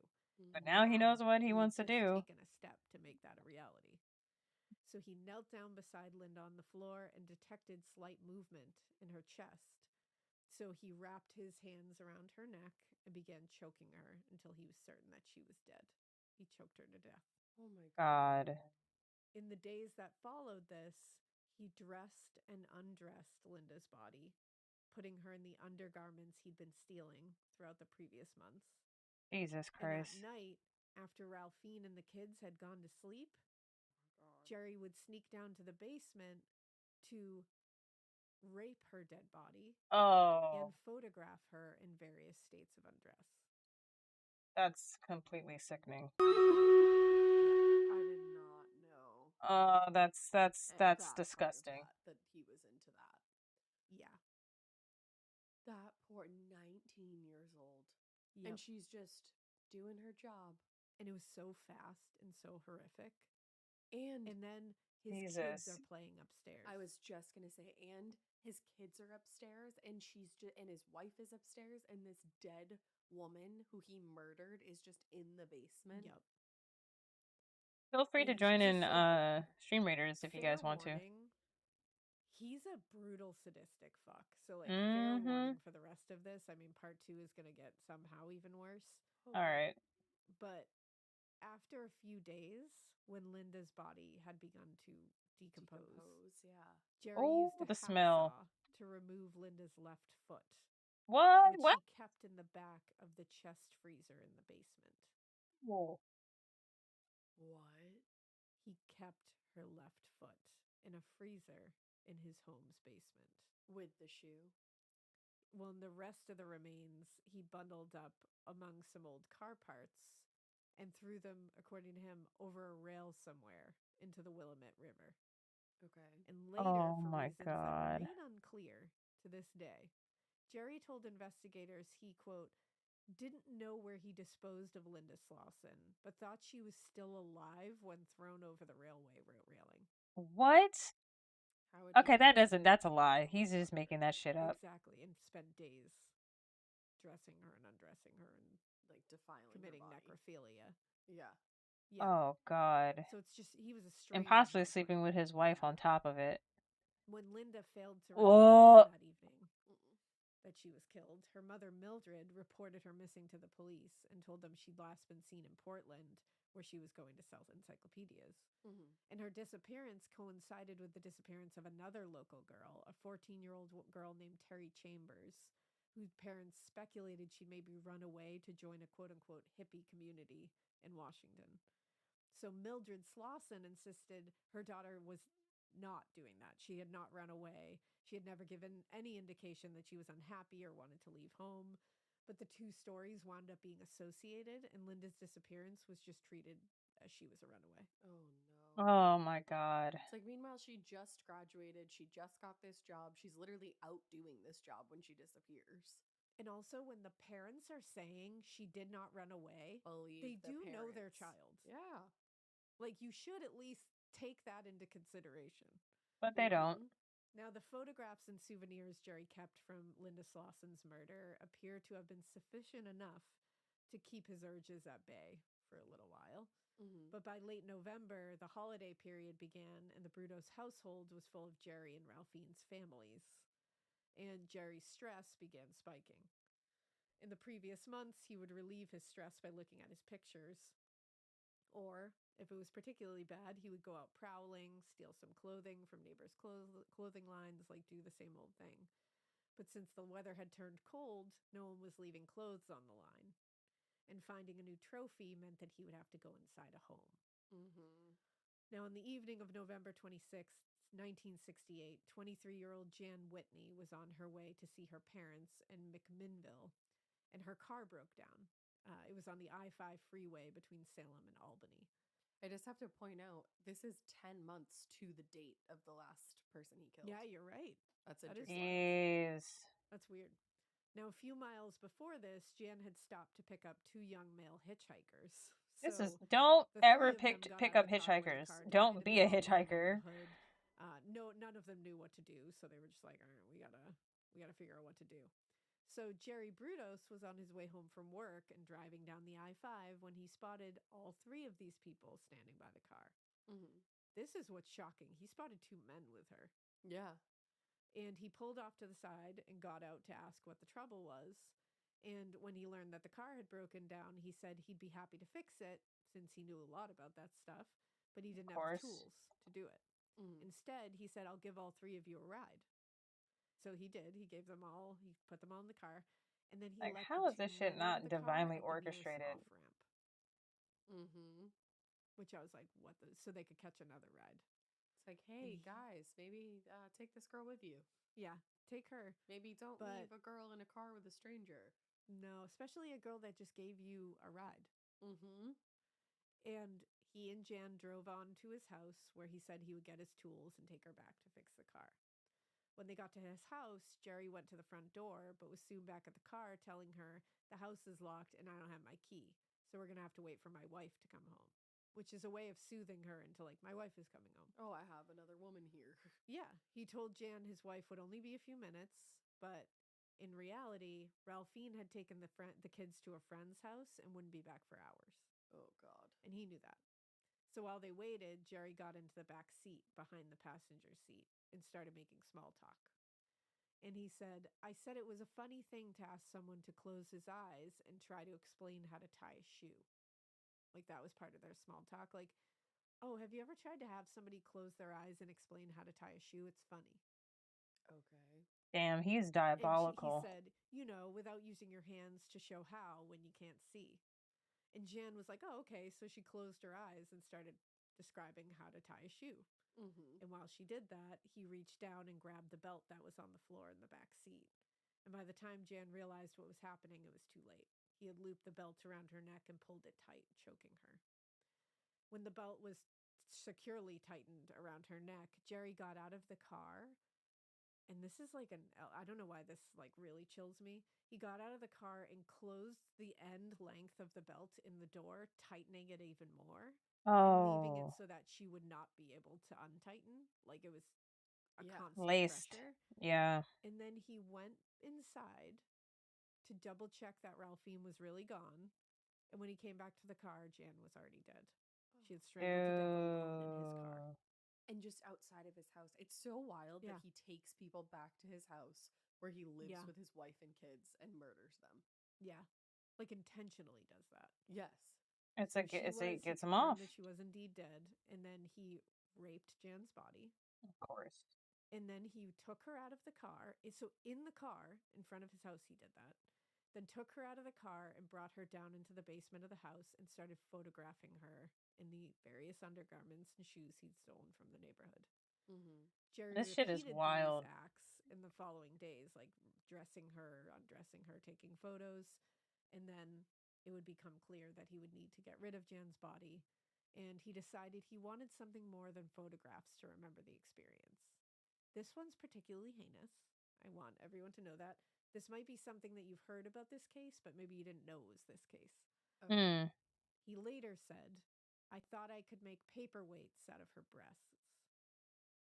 Wait, is that where that statement came from? I cut off her right breast, and I was going to make a plastic mold, and then I could make lead paperweights. But I added too much hardener, and it didn't turn out how I wanted. Oh. Oh, God. Okay.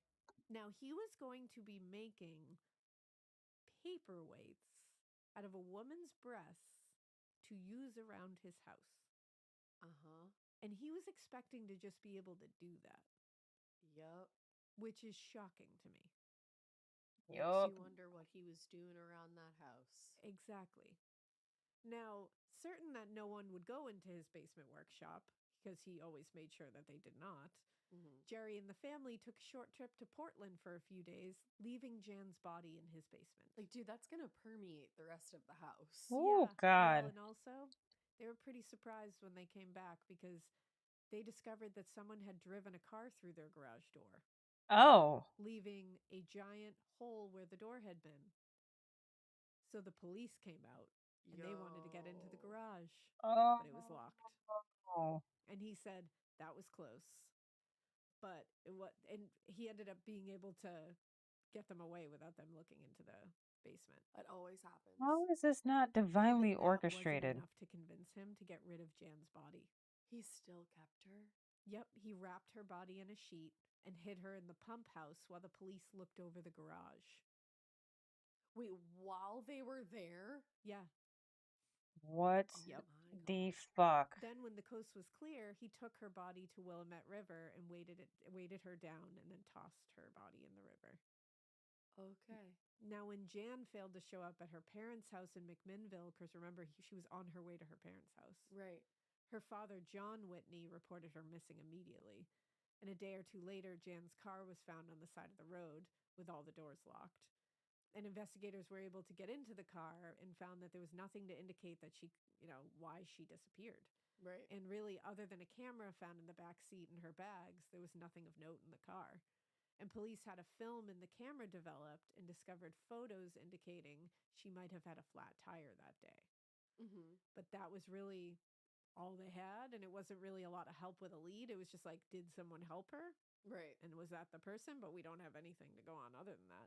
Right. And nearly a year passed between the murder of Linda Slauson and Jan Whitney, but far less time would elapse between the next killing. Yeah, because he's heating up, and he's getting more and more bold. I mean, the police He just keeps getting away with it, so he's like, oh, nobody's gonna catch me. And you would think that would be when there would be a year between murders, but he takes less time now. He goes right back into it. I think it makes sense because he was able to get away with that. So he was emboldened. Now. Yeah. He's like, oh man, I'm getting high off of this. I knew it, you bitch. Because part 2 is going to get somehow even worse. Oh God. All right, we're moving on to part 2. Just so trigger warning, if this is too much for you, check out now. It's going to be a lot. So just please be aware of that. I feel so bad for these women, first these of all. Young women, and for his wife and children who were just Facts. living in their home while this was going on unbeknownst to them. Yeah. No idea what's going on. Just hit the shit luck of having him as a father. Yeah, right? Seriously. Fuck. You feel so that's bad. terrifying. Just all around bad. All right, we're heading to part 2. Sorry about that, everybody. Well, we'll see for part 2. We sure will. In the meantime, we hope you keep listening. And we. All right, part 2. Hey, weirdos. Elena here. Have at least one so your unwanted features. I'm Elena. I'm Ash. And this is Morbid. Welcome in, everybody. I hope you guys having a good day. We're listening to Morbid, one of my favorite podcasts about ghost stories and true crime. Sure is, honey. It sure is, honey. You know what else is morbid? The freaking crick in my neck. That's pretty morbid. So morbid. Pretty morbid. So morbid. Morbid. It's pretty morbid. Macabre. Indeed. Macabre, you say. So what's blowing your skirt up? What's these blowing days? my skirt Anything? Blowing your skirt up. You know, it's a big real season. Real Housewives. There's so many Real Housewives on right now. Oh, I love that for New you. York is on. Potomac is on. Doing pretty good. Steady Potomac season. There you go. SLC is popping the fuck off. Might I say that this might be my favorite season of SLC that's ever happened. I love the new housewife. All right, we're just gonna skip through there. Yes. It's real, like those chaos. Bother. Go listen to. I don't even know how to describe them. They're like dreams of just down the stairs. Wow. It's only been 2 episodes, so I'm hoping for more, but love that. Yeah. So hell yeah. Hi friends. We're well balanced here. What's going on in your neck of the woods? Well, I just saw a really cool. Okay, we're gonna skip their banter. I like their banter, but we're gonna skip it to get to the good stuff. So we're going. You talking about, but you use doesn't blow. Just need everybody to know that. I'm just really looking forward to him getting already kidnapped and murdered Linda Slauson. Okay, here we go. Whitney. Mm-hmm. So he's already escalated to horrific acts, and he's doing these. I mean, he's strangling, he's hanging them up by their neck, he's dressing them in other women's clothing that he has stolen all around his career. Like he's taking lots of photographs. Just doing the most. Just doing the most. And he dumps them in a river afterwards and weighs them down. Like he's a fucking brutal dude. He was going to try to make a paperweight out of one of their breasts. Yes, and that wasn't the last time he's going to do that. So wait, what? Oh. Wait, what? Nani? On the afternoon of March 27th, 1969, 19-year-old Karen Sprinker left her home, and she was on her way to the Meyer and Frank department store in Salem, Oregon.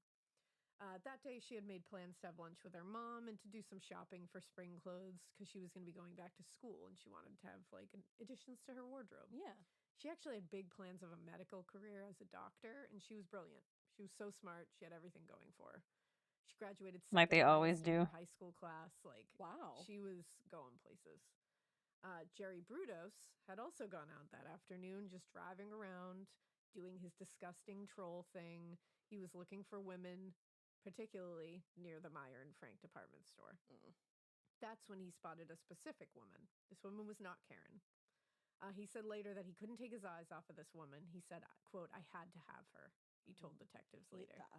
But by the I hate that. Parked his car in it was like a multi-tiered parking garage. Yeah. By the time he had found a spot and parked his car, the woman had disappeared inside the store. Thank so goodness. He missed his chance. For her. We will not He was know protected who by that her woman ancestors. Is, but I'm like, somebody out there has no idea, possibly, that they were a second away. Like, from being, you know, that's the thing.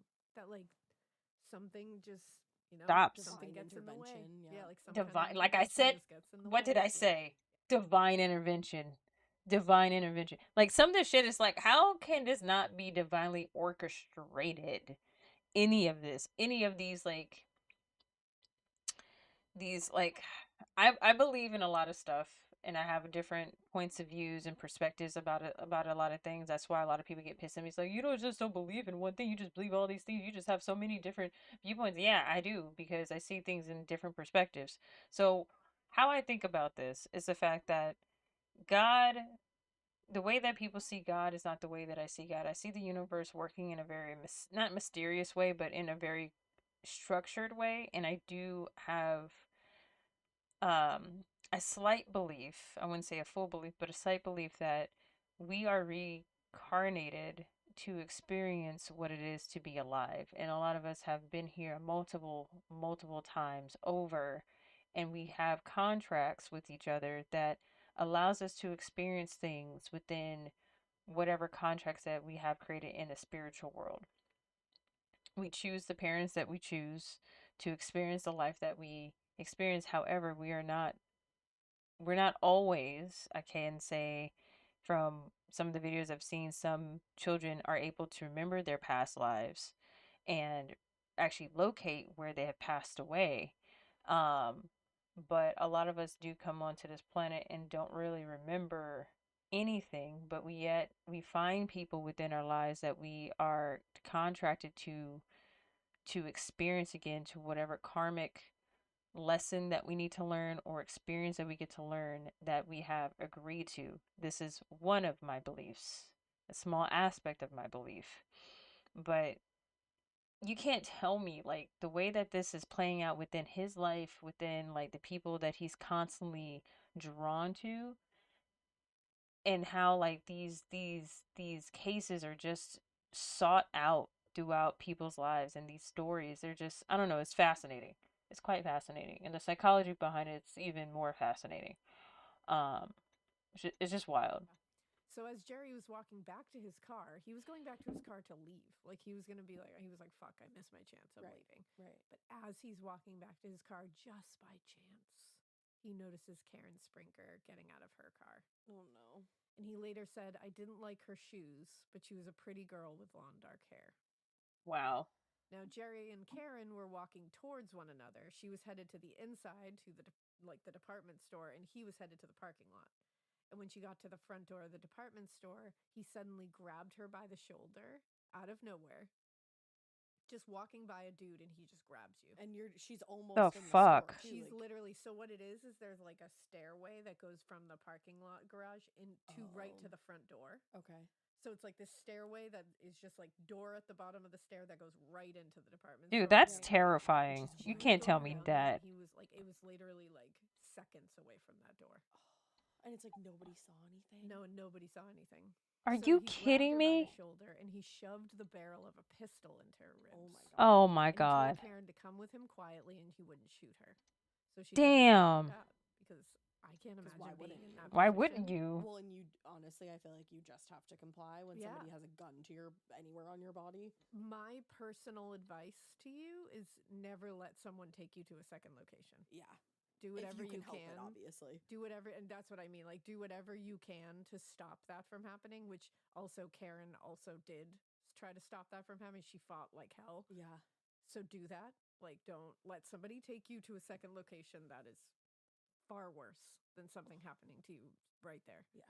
So kick, scream, do whatever you got to make the most noise you can possibly make if something like this happens. Mhm. Literally the most noise. Scratch at eyeballs. Do And whatever you Pee, gotta do. like pee on yourself. Yeah, Do anything exactly. that makes you fucking grotesque to this that person. second location, when they get you in a car or they're taking you somewhere else, that it's going to be a lot harder. When they to have get the out of that upper hand in a second Exactly. location. Yeah, and now you're somewhere where you weren't initially going, so they can't track you. Right. Yep.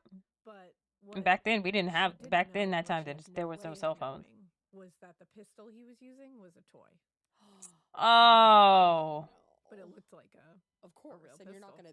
gonna You're not gonna know. assume that in the moment. Yeah. So when Karen failed to show up for lunch that afternoon, her mother became alarmed very quickly, and she waited more than an hour at the restaurant. She searched around, she checked the parking lot, and that's where she discovered Karen's car, locked and abandoned.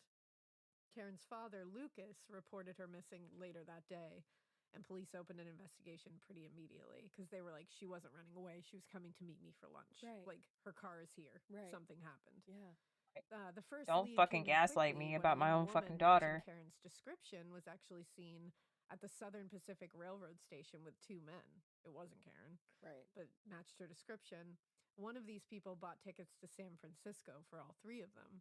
And the ticket clerk remembered the three young people and told detectives it didn't look like the girl was being forced to accompany them. She looked like she was willing to go there. But Karen's mother was like, and they were really going with this lead, and Karen's mother was like, no, she wasn't running away. Like, this isn't... And no. please, everybody fucking believe her. She said to them, something happened to that girl from the time she parked her car on the ramp before she could get into the store. Wow. And she just knew. She was Mama like, she didn't make it into that Mama into that instincts. store. Don't fuck with women's intuition, man. Do Once not fuck Karen with her was taken intuition. back We to know. Jerry Brudos's basement of horrors. He sexually assaulted her. Then he forced her to dress in the stolen underwear and shoes while he photographed That's her. disgusting. He took a lot of photographs of Karen. He made her change several times. This was a very long, drawn-out, torturous process for her. The photos are heartbreaking. Yeah. Because it's clear. I mean, it's just of her face. Right. But because they've obviously cropped it. Yeah. But it's clear that she is just in complete shock and doesn't know how to get out of the situation. Yeah, that's like it's Jesus. a horrifying photo, just because of her face. Not something I would want to see. No, I don't. No, we're not going to look seeing for any it, of this, but by the way. It's awful what he did to these women, because you can tell. Like, how do you get out of that? You're in his basement. I have no idea. What do you do? You're not And really it's like, you don't know escaping. if you comply. If I comply, maybe he's gonna let me leave. Like, right, you know, like maybe he just wants this. Yeah, there's so many things that must be running through your head. When he was done photographing her against her will, he looped a rope around Karen's neck and threw the other end over the hoist in the basement ceiling because he had created this whole like loop and pulley system now. Oh, That God. he could hoist someone up. He then hoisted her up just enough for her feet to not touch the ground. Literally, Oh. toes were scraping the ground. Yeah. And then he left her to strangle to death while he went upstairs and watched cartoons and spent time with his family. Oh. So they were just upstairs while this was going on. Mm-hmm. This is sad. Okay. So he just went upstairs, spent time with his family, his kids, wife, watched cartoons, while there is a woman strangling slowly to death in their basement. Dude, this is horrific. I don't know how the human brain can allow you to hurt somebody like that and to like also hurt your family at the same time. Like that's fucking with your family wild. too. Mm-hmm. Oh yeah. That's just, and it's just like such conflicting pieces of your brain. Right. How are they turned How on they're at the not. same time? I don't even know about the pathways in Jerry Yeah. Burgos's brain. Well, later he returned to the basement to repeatedly violate Karen's body. Yeah. As and he she had the died at that others. point. Yeah, she had died. She strangled to death. By that point, he had developed a routine, so he spent the next few days photographing her body just like he had done and violating it in other ways. Because remember, he is a necrophiliac. And before disposing of Karen's body, he sliced off both of her breasts because he wanted to try to make the paperweights again. Oh, God. When the time came to get rid of her body, Jerry weighted her down with mechanical parts, like an engine from like an old car and stuff, and dumped her in the Long Tom River. I don't know what happened with the paperweights of it all. I think it's better that we don't know. Yeah, I didn't go too far into whether they worked or not, whether he was able to finally do it. For his sake, I hope no. Yeah, definitely not. So several months would pass before Karen's body was discovered in May. Wow. By then, she had been in the water way too long for the medical examiner to get much information about her remains. Her cause of death was listed as death by traumatic asphyxiation. Wow. So obviously, like, it becomes harder because, like, you get waterlogged. Mm-hmm. Will your teeth disintegrate faster in water, too? No. That's a good question. Your teeth will pretty much hang out. At the same time. Well, of course not, because, you know, our teeth are covered in water. Clothing, Karen was actually fully clothed when she was found. So he redressed her, obviously. So, yeah, what was even weirder was the clothing clothes didn't belong to her. Of course it didn't. It clearly didn't belong to her. Is it his wife? The sizing of the undergarments, for example, were much larger than anything Karen owned or would reasonably be wearing. Okay. Also, when the medical examiner removed So we the could start with 38D these. size bra, which was not her size, quote, sodden lumps of brown paper toweling dropped out, revealing that Jerry had cut off Karen. This is when they found out that he had cut off Karen's breast. Right. And then stuffed a bra to make her chest appear larger with paper towels. What? Oh. And all this clothing was clothing taken from other women. Okay. What? And some of it was like other women he had murdered. Yeah. He dressed her in. This man. Yeah. Yeah. This is just wild. Yep. Oh. Now, less than a month passed before Jerry was back out on the prowl. Less than a month. Holy shit. April 21st, Jerry attacked a 24-year-old woman, Sharon Wood, in a parking garage as she was leaving work. He walked right up behind her and put a pistol in her back, telling her that if she didn't scream, he wouldn't shoot her. But she said, fuck that, and she fought real hard. Hell yeah. Good shit. She basically was like, I was not. She was having a bad day, and she was like, I was in no mood to deal with this bullshit. So he tried to choke her out. He put an arm around her, like, and literally tried to put her in like a sleeper hold, and she just bit down super hard on his hand, like drew blood from his thumb. Like, amazing. That's how hard. And just screamed. She just kept on screaming. And luckily, a car drove in as this was happening, and she was able to get away because he ran.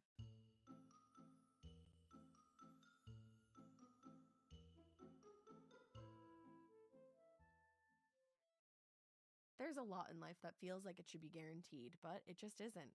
Things like your friends being on their way when they text you LMW, or getting out the same number of socks from the dryer that you put in. AT&T is introducing a new guarantee, the AT&T guarantee, because there's a lot in life that's not guaranteed. The AT&T guarantee means connectivity you can depend on, deals you want, and service Give you you guys deserve, some or stuff. they'll make it right. So we're Visit gonna take a quick break. att.com/guarantee to learn more. AT&T I just need to connecting take a. changes everything. Actually, do we Terms need and a? conditions apply. Yeah, I'm gonna take a Visit- quick break. I need to just use the restroom, and we'll be RB. Basic character building. How do we create a character? Well, sometimes we get to stick our hands into the reference jar to pull out some ideas. We can start anywhere, but for right now, let's start with height. Your character can be tall or short as you want them to be. Next is shape. What kind of shape do you want your character to have? There are a lot of shapes to choose from, and each one can convey a different feeling. Then there is age. How old do you want your character to be or feel? It is up to you. Have fun with your characters, and I'll see you in part 2. Is anyone there?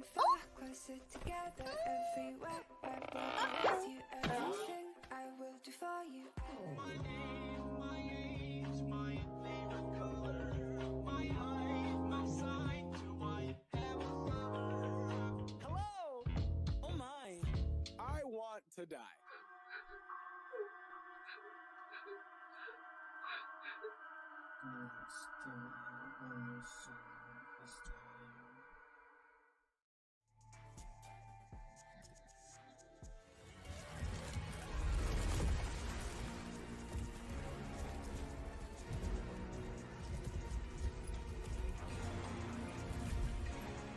Where is he? Where is he? Where is he? I can't see him. Fuck!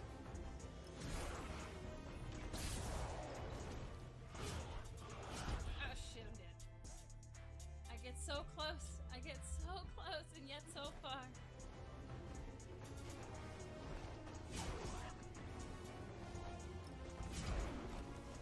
It glitched out! I'm taking this. Ah! Nope, nope, nope, nope. Shit, he's bad. He is big bad. He is big bad. I'm so sorry.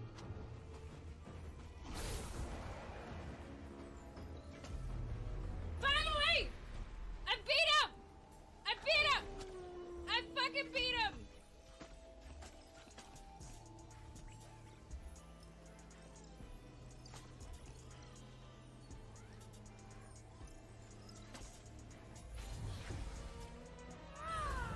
I fucking beat him! I did not stretch this morning, but look at my guns. Like, look at that. Like, ooh. Look at that. This makes me happy. Oh, that's great. That's fantastic. I am pure appreciation. I guess it's a unicorn. I'm a unicorn. Bah. Wait, that's a sheep.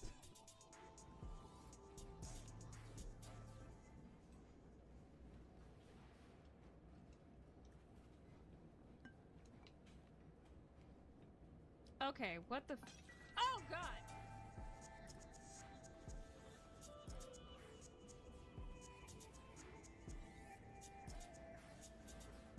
Y'all saw that, right? Y'all saw that. It's y'all super cute. It looks super cute, but it's hard as fuck.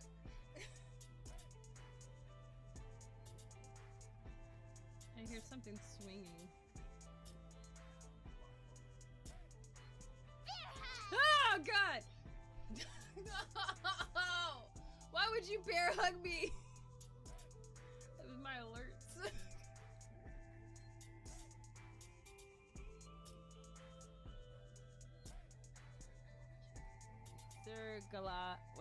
Galahad. Sir Galahad, Knight of the Round Table. Sir Galahad. Jesus Christ. Why are you guys trying to make me speak things?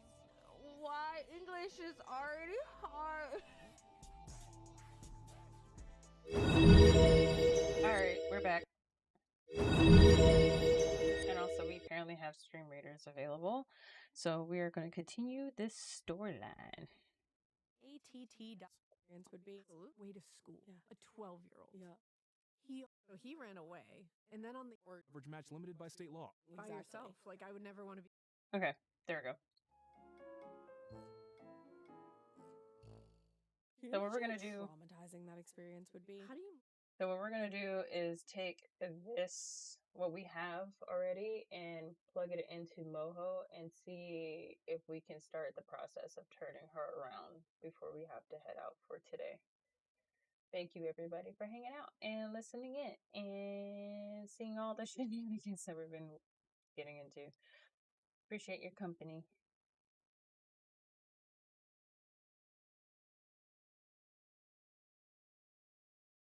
I'm not gonna do. There would be a last stream reader for today. Here we go. From that. How do you ever park your fucking car in a parking garage Or again? go in public. Or do anything By yourself. Like I would never want to be alone again. No, I don't. I'm sure that happens a lot with survivors of like attacks like this. Like they probably don't want to do anything by themselves. Absolutely. And luckily he ran away. And then on the afternoon of April 22nd, the next day, very next day, he tried to abduct a 15-year-old girl and force her into his car. 15? Disgusting. But she got away. Wow. Like she was able to run away. He also tried to kidnap a fucking 12-year-old on her way to school. Oh my. Wait, literally what? Grabbed her and was trying to throw her in his car. And she saw a neighbor working in the yard. She's on her way to school. Yeah. A 12-year-old. Yeah, like a 6th or 7th grader. Literally saw a neighbor working in her yard and was able to break free from him and run directly into this neighbor's arms. My like this neighbor just grabbed God, her. bro. Talk about timing. Yes, and it's like, what? He was gonna do this to a 12-year-old? Well, it seems like he was trying to look for somebody like more easier to vulnerable overtake. And easier. Yeah, that was one of the things they said about him later. Was if you put up too much of a fight with him, he would like that would throw him off. Deter. Because he wanted the easy thing, or what he determined to be the easy thing. So Wow. that's why like they all fought, like most of them fought to some extent, you know what I mean? But it was like if you somehow were able to like get someone else involved or because as soon as someone else became involved, he was a wilting flower. Yeah. Like he was a little bitch. Right. So it's like if he got you alone, he was more likely to overpower you no matter what. But if you could get someone else's attention or like break free somehow, he was out of there. He was out of there. And it's just like a fucking 12-year. You were going to bring a 12-year-old back to your fucking basement of horrors. I can't get over that. Like, dude, your children. 2 children. Literally. You're a father. Yeah. Like that's disgusting and horrific no matter what, but you add the layer of the fact that he has his own children. He is. I mean, he I don't think there's enough credit is put on how bad this guy is. Yeah. Like, I think it gets overshadowed a lot by like, oh, he's the shoe guy. Yeah. Like he's the shoe fetish guy. But there's a lot and more that's to like it. What it's a so weird much part of to this it. story. And it's like, yeah, that's real weird. Do you know what else he did? Like, it's just like, you got to look at what this fucker did. Like, he's gross. Right. He's awful. He's a fucking necrophiliac. Oh, he's a fucking demon. And it's crazy. He's a fucking demon. The shoe thing definitely overtakes this story because I know who Jerry Brudos is. I've heard the story. Yeah. But I actually forgot that he was a necrophiliac. Yes. And it's like the shoe thing is a big deal. Yeah, of course. Because it's like that is a massive part of his pathology, and it's a massive part of what he fetishizes and what he does. And it seems like why he became who he was. Exactly. And you heard what he said with with Karen Sprinker. Right. He said, I didn't like her shoes. Right. But she was pretty. Yep. But like he had to comment on the shoes. Like, I didn't like her shoes. Yeah. So it was a massive part of his pathology. So I'm not knocking the fact that like that's a big. All right, this is going to be as close enough as I can get it. Part of it, but like I can clean it up. Like it doesn't get known how bad he was. He was disgusting. Yeah. So after trying to abduct a 12-year-old and failing, just one day later. He's like desperate. On April 23rd, Jerry drove over to Portland where he spotted 22-year-old Linda Sally loading bags into her car in the parking lot at the Lloyd Center. Armed with that same toy pistol and now a fake police badge. He approached Linda and he flashed the badge and he told her that he was a store detective with the Lloyd Center and he was taking her into custody for shoplifting. What? Bro. So Linda was like, what are you talking? I didn't shoplift anything. Like, no, you have the wrong person. But he was very insistent, and she was always one to follow the rules. Yeah. She didn't go against authority, so she went with him. Well, you're not going to like run away from what you think is a police officer. And and of course not. And later, after his arrest, Jerry commented on this and said, she didn't fight me at all. She just got into my car. Well, why would she? Jesus. Because you're pretending to be a detective, you fucking asshole. Like making it seem like it was so weird she didn't do anything. You're making it seem like you're a detective. Which is the entire reason that you came up with that plan in the first place. And remember, this is in the 60s. It's like people, like we're just coming out of the 50s here. People are taught to respect, even now, but it's like, especially back then, you were taught to respect police officers. Well, like, and especially as a woman, you didn't have a lot of fucking rights back then. That's the thing. So it's like, of course she did. Yeah. Oh, it's so annoying. And she apparently, according to him, remained completely silent the whole drive. She didn't even speak up when it was clear that they had passed the Portland city limits and crossed into Salem. Well, she's probably just trying to figure out how the fuck to get out of there. She's probably in complete shock and terrified and still being like, is he a detective? Like, he flashed a badge. Where like, are what we is going going? on? So they pulled into his home and she still didn't say anything. And once he led Linda into the basement workshop, is what he called it, he tied her up with rope and then went back into the house to have dinner with his family while she was tied up. And they just like, they never heard screams or anything like that? I Like, guess they never not. heard struggles? I'm shocked by it, to be honest. Yeah. Not the kids, obviously. No, but not the kids, but I'm like, Ralphine, you never heard anything? Which, again, like, we've seen that happen. I mean, yeah, it happens. For sure, but this is just like, whoa.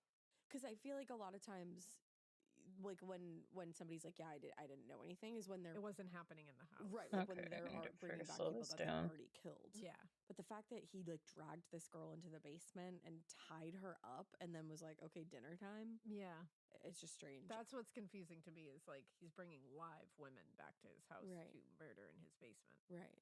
And it's like there's times where there is like, you know, his wife is home. But also, like, I mean, maybe this is just me, but like you hear a car pull in the driveway, I look at my camera, or before cameras, I would look out the shades. Yeah. Like, I don't know. Yeah, I don't know. Unless he's picking specific times where Ralphine isn't home when he pulls in. Mm-hmm. Right. So she just comes home and gets home and starts dinner. He just walks upstairs and is none the wiser. You know what I mean? Yeah. Like, it's possible. No, definitely. It's just, I'm like, damn. It's also just another thing of how bold and brazen he is. Yeah. And how completely, like, having he's remorseless. Yeah, like, he walks shame. upstairs and has dinner with his family, knowing what's happening down there, knowing somebody else's child is downstairs in his basement. Right. Like, it's, you know what I mean? Like, that's just fucked up. He's looking at his wife, a woman he claims to love, and has another woman downstairs in his basement. And like, a daughter. Yeah. So this asshole had dinner with his family, and then he just goes back downstairs to the basement, and Linda had actually freed herself from her ropes somehow, but she was just sitting there on the couch. Okay. Hadn't tried to run away, you know, nothing like that. She likely believed he was going to let her go eventually. Yeah. What bothered me about this is he made it seem, and he had like a habit of doing this where he would sit there with detectives and be like, yeah, it's so weird. She just sat there. She didn't even try to get away. She didn't even try to use the phone. And it's like, I think what you're failing to tell us, you big piece of shit, is that you probably told her several times, if you just stay put, I'll let you and go. listen to what I say, you're going to go home to your family tonight. Right. Yeah. And it's like, he's making it seem like these dumb women didn't do anything. Like, they of didn't course move. I killed her. And it's like, first of all, you told her you were a detective. Mm-hmm. So she probably had no fucking clue what was going on. Yep. And it's like, So don't how tell am I me moving that you this? didn't give her some kind of idea that if she just listened and didn't fight back, right, that you were going to let her go. It pisses me off so much because he did the thing was like, it's crazy. She just got in my car. You flashed her a badge. Right, of course. Yeah. Take her downtown. Like, come on. Yeah. This one is very graphic. They're all very unsettling and graphic, but this one just has like an added element into it, just so you know. So she just kind of was sitting there when he came downstairs, probably hoping that he was just going to be like, okay, let's get you home. It was only when Jerry pulled out a big belt, like a leather strap, and tried to get it around her neck that Linda lost it. Yeah. She started resisting, kicking, scratching at every part of him that she could, which again, she's yelling. She's fighting. There's nothing over her mouth to stop her from yelling. In his home basement. Yeah. She was fighting the whole time, and he finally did get it around her neck, and he strangled her to death. God she damn fought it. hard. Yeah. He did what he did to all the other women that he killed. He violated Linda's body, he photographed her, and then he hung her up by her neck on the usual pulley system, her body. Jesus. And while she hung there, he placed needles into her rib cage on either side. What? And attached those to wires and an electrical current attached to a large battery. What? What? And what he was hoping to do there was he was hoping that by doing that and like sending the electrical current through there, that he would make her body like jump or dance. Yeah. On the pulley. Oh, he really wanted to fucking animate it torture her in to some teach way. her a lesson. Weirdo. Yeah. And it didn't do that. It just Uh-huh. burnt her skin, which he was upset to find out. That's just so sad. It reminds me of the hillside stranglers with the usage of like electrical and experimentation like that and stuff, and how they just, and the way they are so fucking callous and cold about it later, just being like, what, I wanted to see what would happen. It's like, this is a person. Like, what are you doing? Right. Like, what the fuck? So a few days later, Jerry weighted Linda's body down with another old engine that he could find and dropped her body into the Long Tom River as well. Not far from where he had dumped Karen Sprinker's body, and then he just went home. Now, with the recent disappearances of Jan Whitney and Karen Sprinker and the attempted abductions just a few days earlier, like one after the other, Linda Sally's disappearance was taken pretty seriously, like right away. Like the other women, I feel like they were like, oh, maybe they ran away. Oh, it's a one-off. But now they were like, oh shit, these might be connected now. When you have 3, it's like, okay. Yeah, like start looking at it. And not only 3 women who have turned up missing, but all other disappearances and other assaults. I'm trying to see how she's doing this real quick. Now, everyone who knew Linda described her as very stable and very reliable. Hardly the type of person that would run off without telling anyone. So finally, they listened to people who knew her. Good. And also, Linda's car was discovered abandoned in a parking lot, which definitely supported the theory that she was taken away from. So how is she? She's lining up the eyes or something, or she's lining up the neck. In a rush or was just careless. God damn it! Jerry I'm not doing this failed correctly. to notice how shallow the part of the water was where he dumped Linda's remains. She's lining up her neck as a like an anchor point. On the Long Tom River, noticed something partially submerged in the water. Okay. When they got closer, they realized it was the partially nude body of a young woman. Her remains had been tied to an auto transmission. It was tied using a nylon cord and copper wiring, which he used for all of them, and that was going to be something that tied him to it. Oh, okay. Because he was those are very specific things: nylon cord, copper wiring. It's not like a regular rope. No. So, by the time the body was discovered, decomposition and the effects of being in the water had made Linda's face largely unrecognizable. Investigators thought it could actually have been Karen Sprinker at first. And ironically, it was just 2 days later while investigating that same area for evidence, you need to go back. And whoever this body was, that the Sheriff's Department divers also located Karen Sprinker's body about 50 feet from where Linda Sally had been discovered. Oh, damn. Yeah. So Linda's body was identified through dental records. Okay. Because that's how badly she was decomposed. Karen's body was tentatively identified by her mother through a description of her personal items, which is just horrifying. That's heartbreaking, yeah. That's Detectives were glad to have some information to work with, but they couldn't ignore the fact that the similarities in the cases suggested that they were likely looking for one killer. Mm-hmm. Not only were the bodies left in roughly the same area, but they also were killed and weighted down in very similar ways. Right. Also, they were mindful of the fact that Jan Whitney had also disappeared under similar circumstances, and they couldn't rule out the possibility that this was the same person and they had a serial killer. Yeah. Now, in the days that followed, divers continued to comb that riverbed looking for any additional evidence belonging to either of the women or anything else, of that matter, but they didn't get anything need to redo else. it. Sheriff Charles Ream told reporters on May 15th, "We're sure there are no more bodies under the bridge." The problem was, though, that they also didn't have a lot of leads to work with at this point. The lack of leads kind of sent detectives back to the drawing board a little bit, so they looked at the last time anyone had seen Linda, and it seemed impossible that her killer could have abducted her in like a brightly lit parking lot in the middle of the day.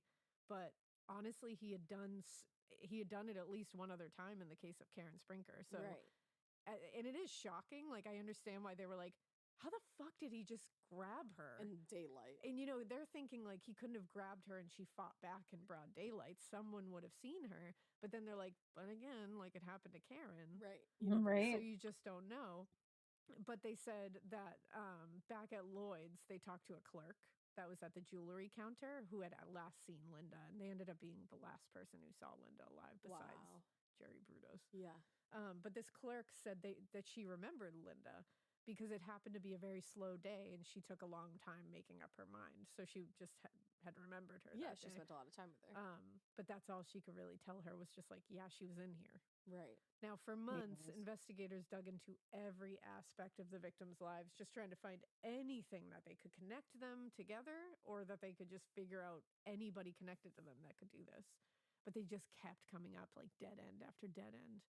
And then in mid-May, they finally got a break when an Oregon State University student called police to report an incident. This incident was when a suspicious man had called this girl out of nowhere on May 14th, and this guy just asked her out on a date. Okay. And she was like, I didn't know who he was. He was a man who called me. And I guess he said, I just came back from Vietnam, and he had dialed her number at random. That's what he told her. Full fucking And shit. he wanted to ask her out on a date. He was like, you know what? Let's go out. And she said, like, you have no idea what I look like. You have Nothing. no idea what my fucking name even is. And you want to go on a date? Yeah. You good? But she said, I didn't know why, but I accepted the date. And I said I would meet him. What? She's a Girl. college student. So maybe she was You just know like, what? you know Maybe what? she's a big believer in fate. Maybe I think that's why she was like, you know what? Maybe it was the 60s. Yeah, we're in nearing the 70s. Very, very different time. Girl. Honestly, All right, I'm gonna save this and oh my like God, my future name husband just put called. this as Crazy. like 0.5 You're like, the stars because have we're just gonna aligned. test this out, see if this works. We're testing shit out. Girl, who does that?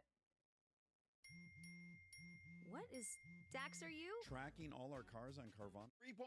Policy select Quote. The girl holders. Nope. They very awkward.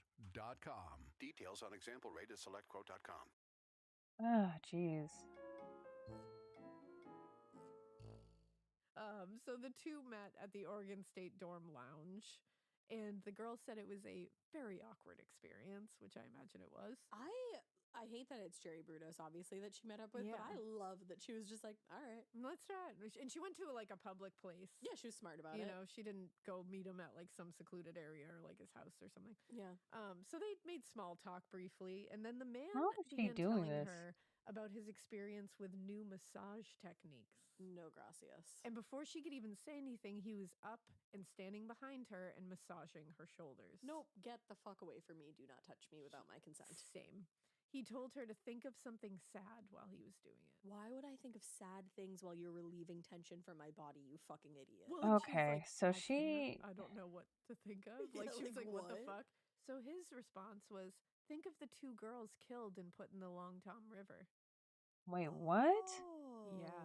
I'd say, you know what? I've got to go back to my dorm now. Get the fuck away from me. Scream. The conversation progressed, and eventually the man mentioned that he believed people should be able to decide for themselves what's right and wrong. Oh, yeah, that's a good idea. And she was like, hard disagree. And she said it to him. She was like, Good. hard disagree. Like, that is not how the world works. No. There's bad people in the world. Yup. So, like, bad people can't decide what's right and wrong for people. And he became irrationally angry at her for that. Did not want to hear that. And the flare-up of anger obviously made her very uncomfortable. And scared. But it wasn't until he mentioned that I don't know how she did replace this. the engine in his car that she really became uncomfortable, because she remembered that at least one of the women that had been found in the river had been bound to an engine block when she was discovered. And she was like, too much. Too much is leading back here. Why is he telling her all of this? Oh, and it gets worse. Because the most alarming moment happened when, after they'd been talking about the missing women for a little, because he kept bringing it back, Jerry casually asked, and he was referring to her agreeing to meet him when she didn't know who he was. So he was, this is why I think he does this shit to make women look stupid. Yeah. Because he invited her. He called her up, pretended to be this guy, got her to come there with him, and now she's going to kind of shame her for it. Yeah. because he said, "What makes you want to be raped like the other girls?" Oh my Oh. god. Whoa. He casually said that.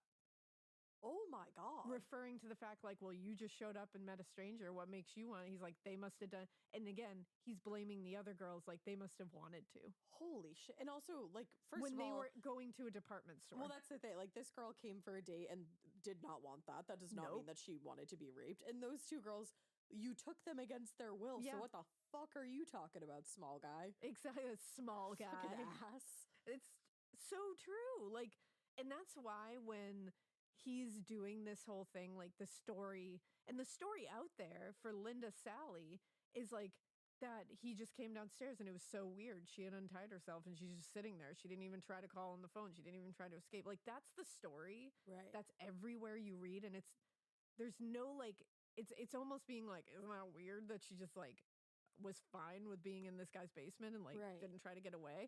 And it's like, no. It's very clear that this is what he does. Yeah. That he has clearly made her promises and kept her docile with the hope of getting the fuck out of there. Yeah. And then he's going to turn around to the detectives and go, yeah, isn't it fucking weird? She Didn't just go like anywhere. untied herself and didn't even try to escape. She must have wanted it. Well, and I also was Fuck thinking, you. fuck you.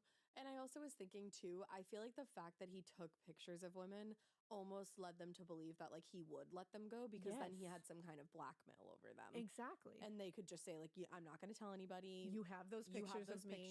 I'm going to go. Yeah. Like we have an I equal don't thing understand here, how and she I'm going, does and this. We'll never have to do this again. Yeah, and I could see why somebody Because she does it in photographing you like Maine. that wouldn't lead you to believe that the Yes, next of step would be course. them killing you. Exactly. It would actually lead you to believe like I am in this position. I'm going to take these pictures and then I'm going to get the fuck out I'm of just here. going to try to get myself out of here so I can at least try to get help. Right. Like, I'll do what he says to keep him calm. Right. Because he's also a big guy. That's the other thing. Even though I just Jerry called him small Brudos, guy. he's a small guy. Well, small guy mentality for sure. Exactly. Like he has the energy of a tiny micro man. Small dick energy, if the you will. tiniest dick TLDR, energy. small dick energy. Oh my god, yeah. But he's a big guy. He's a big freckled man. I actually haven't looked up a picture of him this entire time. He's heinous. I believe He's it. heinous. They usually are. Something you just said about the way that he was just sitting there on the date with her and saying, like, what he just said to her about, well, why Oh, do you she want to get does raped like those girls? this. It Like reminds she's me, moving. I just watched, Is she? the Oh, movie that maybe I'm doing it's it like her wrong. Maybe. directorial debut. I heard great things about it. Woman of the Hour. I just watched it. It was so good. But it reminds me of this one scene in the movie where he gets like upset with a girl that he's very much trying to kill, and it just sent chills down my fucking spine. But I'm trying to figure out the fuck she does this because she doesn't have the anchor point. Siri also is interested. Siri is also like, you should watch that. She said, I didn't hear that. What movie was Just that? tell me bitch? more. But that's the Okay. thing. I feel like this. If you look him up, he's a big. Jerry Brudos is like a big, beady-eyed fuck. Yeah, he's big. And I'm sure they were trying to comply because he's a scary, fucking, intimidating foe. Yes. To be in. Like, in how in is his she world. doing Yeah. this? So This is on his Kelly's phone. trying- Yeah. So they're trying to just like comply, get the fuck out of there. But it pisses me off that this little asshole likes to make it like, oh, so what makes you want to do this just like the other girls? And it's like, first of all, shut the fuck up. Right.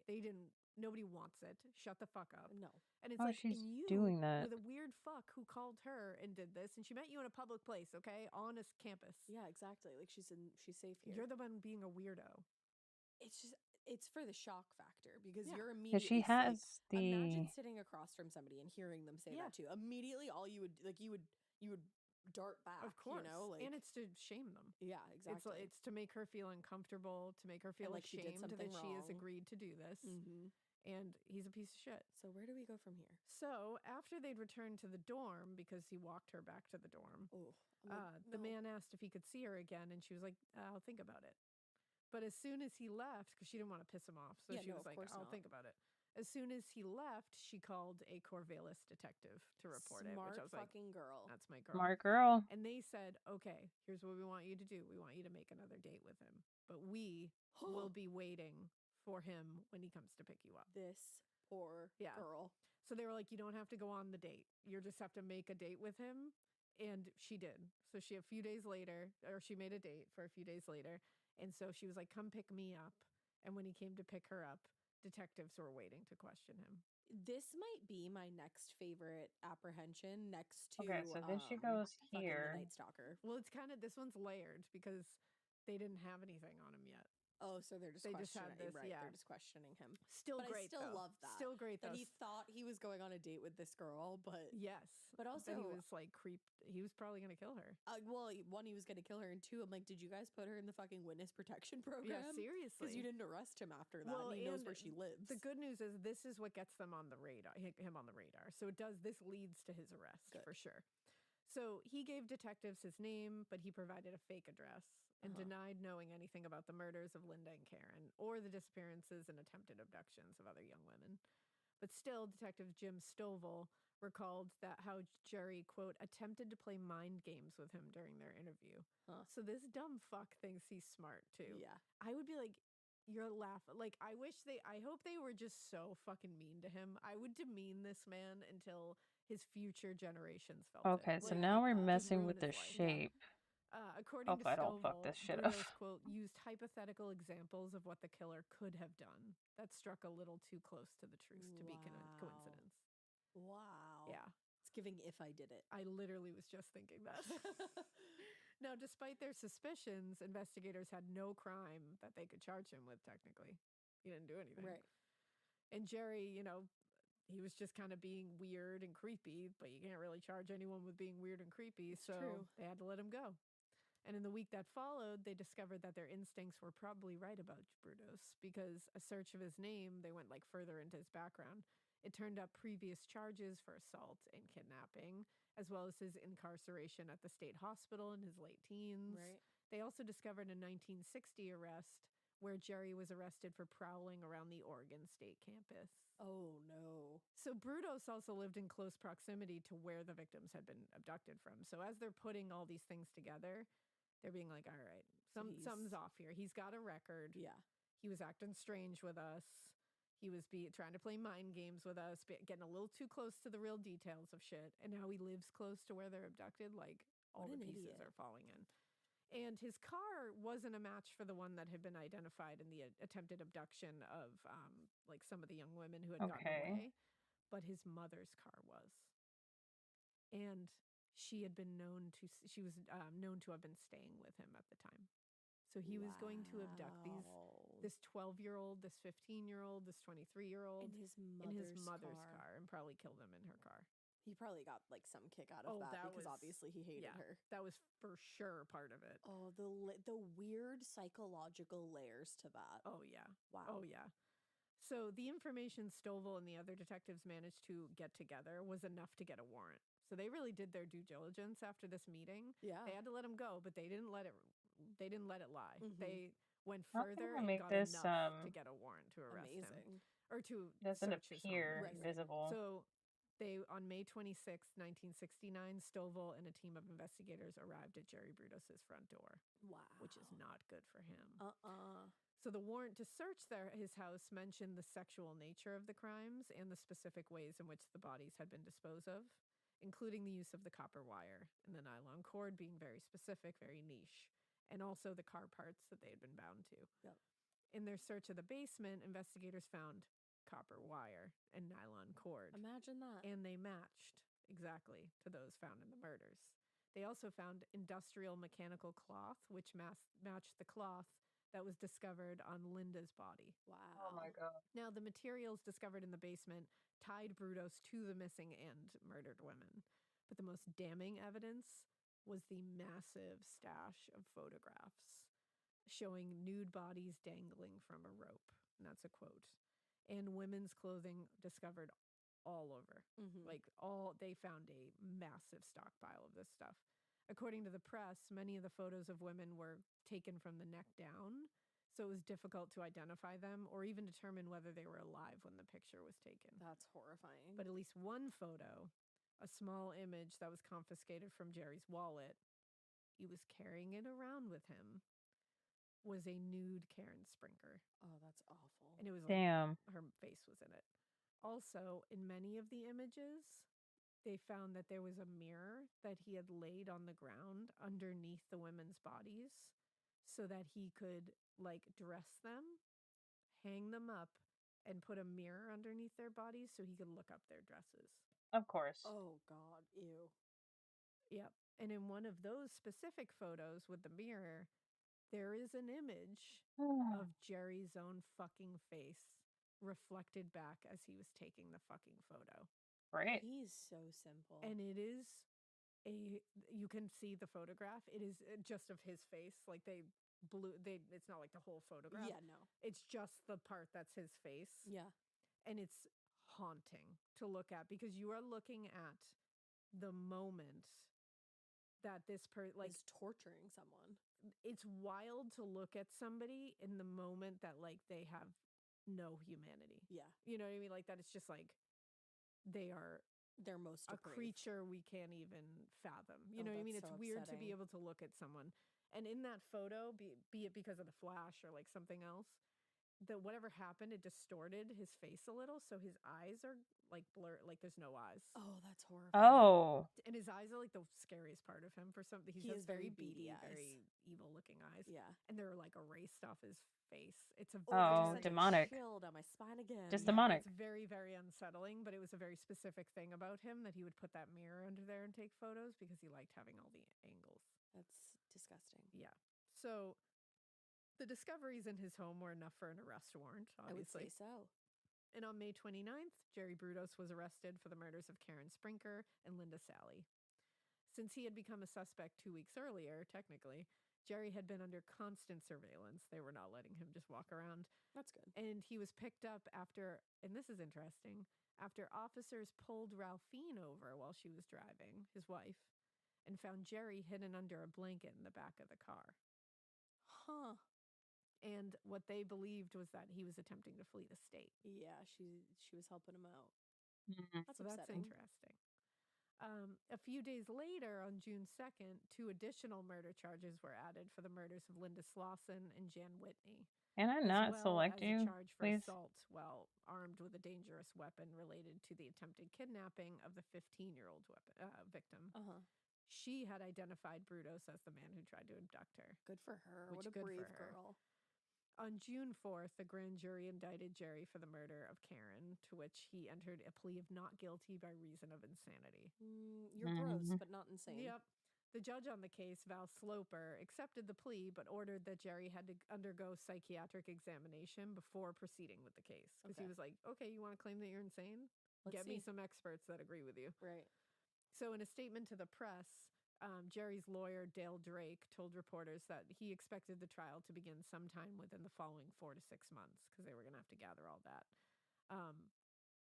But at the same time, District Attorney Gary Gortmaker was holding off on pursuing an indictment for the other 3 murders because he didn't want to be forced to reveal the details of those cases to the defense during like the trial prep for the Karen Sprinker case. During discovery.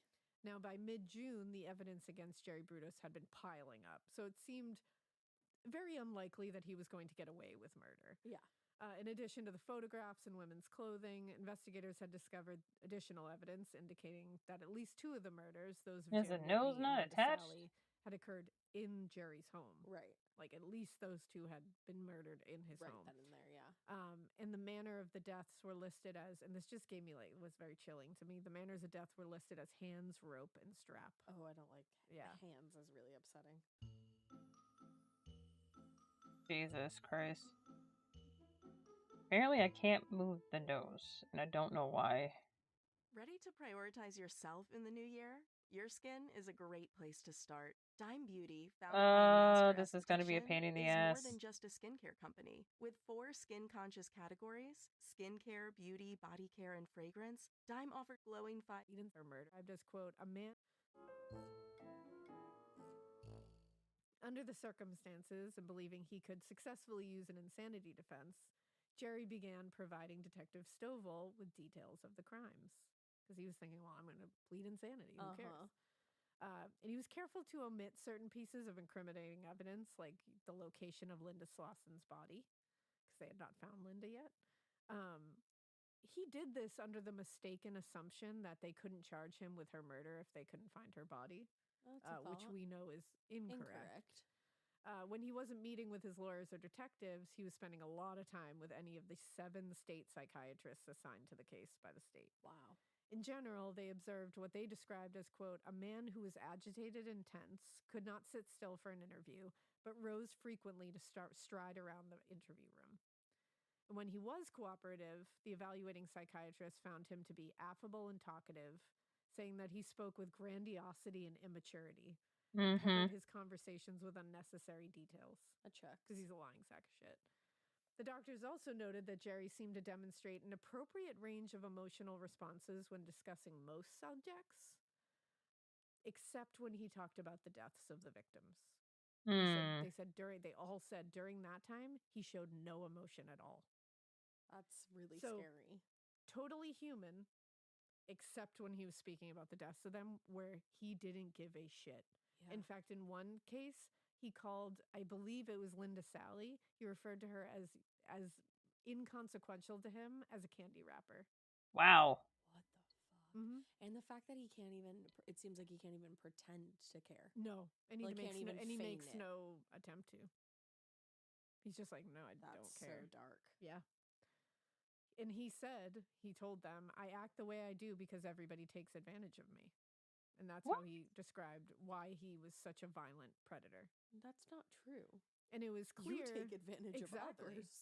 It was clear to the evaluating psychiatrist that his behavior stemmed from his very bad and very abusive relationship with his mother in particular. Yeah.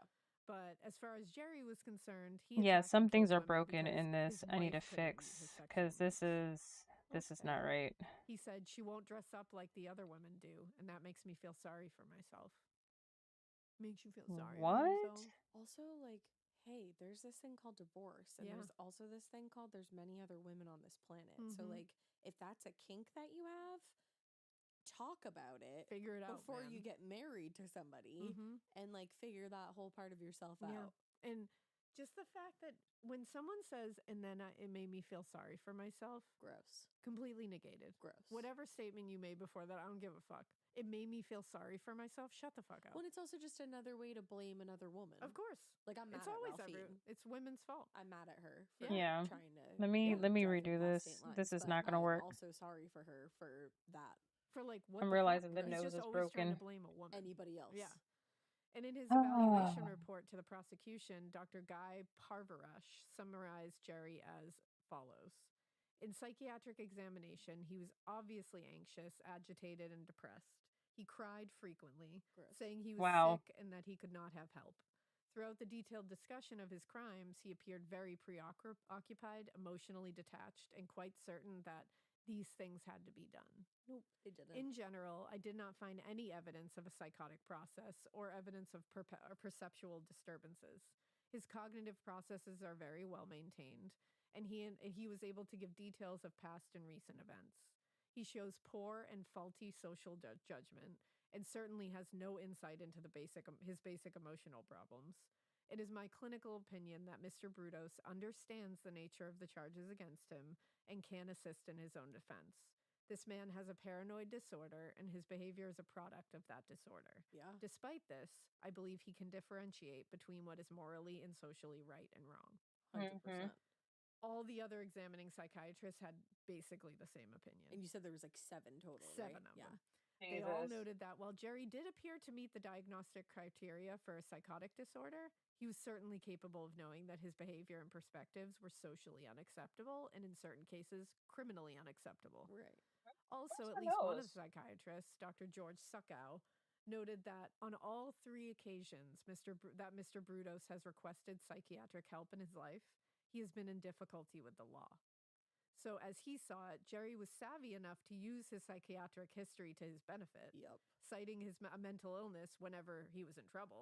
That's pretty savvy. That is. However, he also wrote, though he does describe some rather elaborate fantasies of a sadistic nature towards women in particular, none of these is extensive enough or involved enough to qualify, in my opinion, as being delusional, since he clearly understands that they are not real. Yeah. Now, in simple terms, Jerry Brudos may have been a violent sex offender and murderer. I lost her As nose. being above the standards of others, but he was well aware of what he was doing. And when he committed the murders that he was charged for, he knew what was going on. Yeah. He knew it was wrong. he was fine with it. Right. And in fact, several of the psychiatrists who evaluated him diagnosed him with an antisocial personality disorder and noted that there was no known treatment for such individuals. Yeah. So, George Suckow wrote, in the convoluted medicalese of the psychiatrist, Jerome Henry Brudos was quite sane and eminently dangerous. In the language of the man on the street, he was a monster. He would always be a monster. He certainly is. So and he's always saying will this be. guy is a monster and he can never be cured. Yeah, This is there's who no he hope. is, and you cannot rehabilitate him. You just wonder, like, what's missing? What piece is missing? I think the more we see these things, the more I am convinced childhood is so vital to who you become. Something gets broken in a very specific way by a very specific set of treatments or situations that you are in when you are in a perfect state of development. I don't even know if it's And just it's that broken. though, because that happens and people turn out fine. But that's what I mean. I think it has to be a perfect storm. I think it has to be at a certain, I think we don't know what that one spot in development is that if you fuck it up, you're fucked. I think we can't pinpoint it yet. Well, and I wonder if it's like it's so hard to like articulate, but I wonder if it's that, but also like if not everybody has that thing that you can fuck up. You know what I mean? Mm-hmm. Like I feel like they have like the people like this who do things like this, like Jerry Brudos did. Like I lost her there's got nose. to be Like that was something in them already. Like I truly believe that there's got to be something innately wrong with you from the jump that then I feel like I'm a pretty firm believer that it's nature and nurture. I agree. At the same time. I agree. 1000%.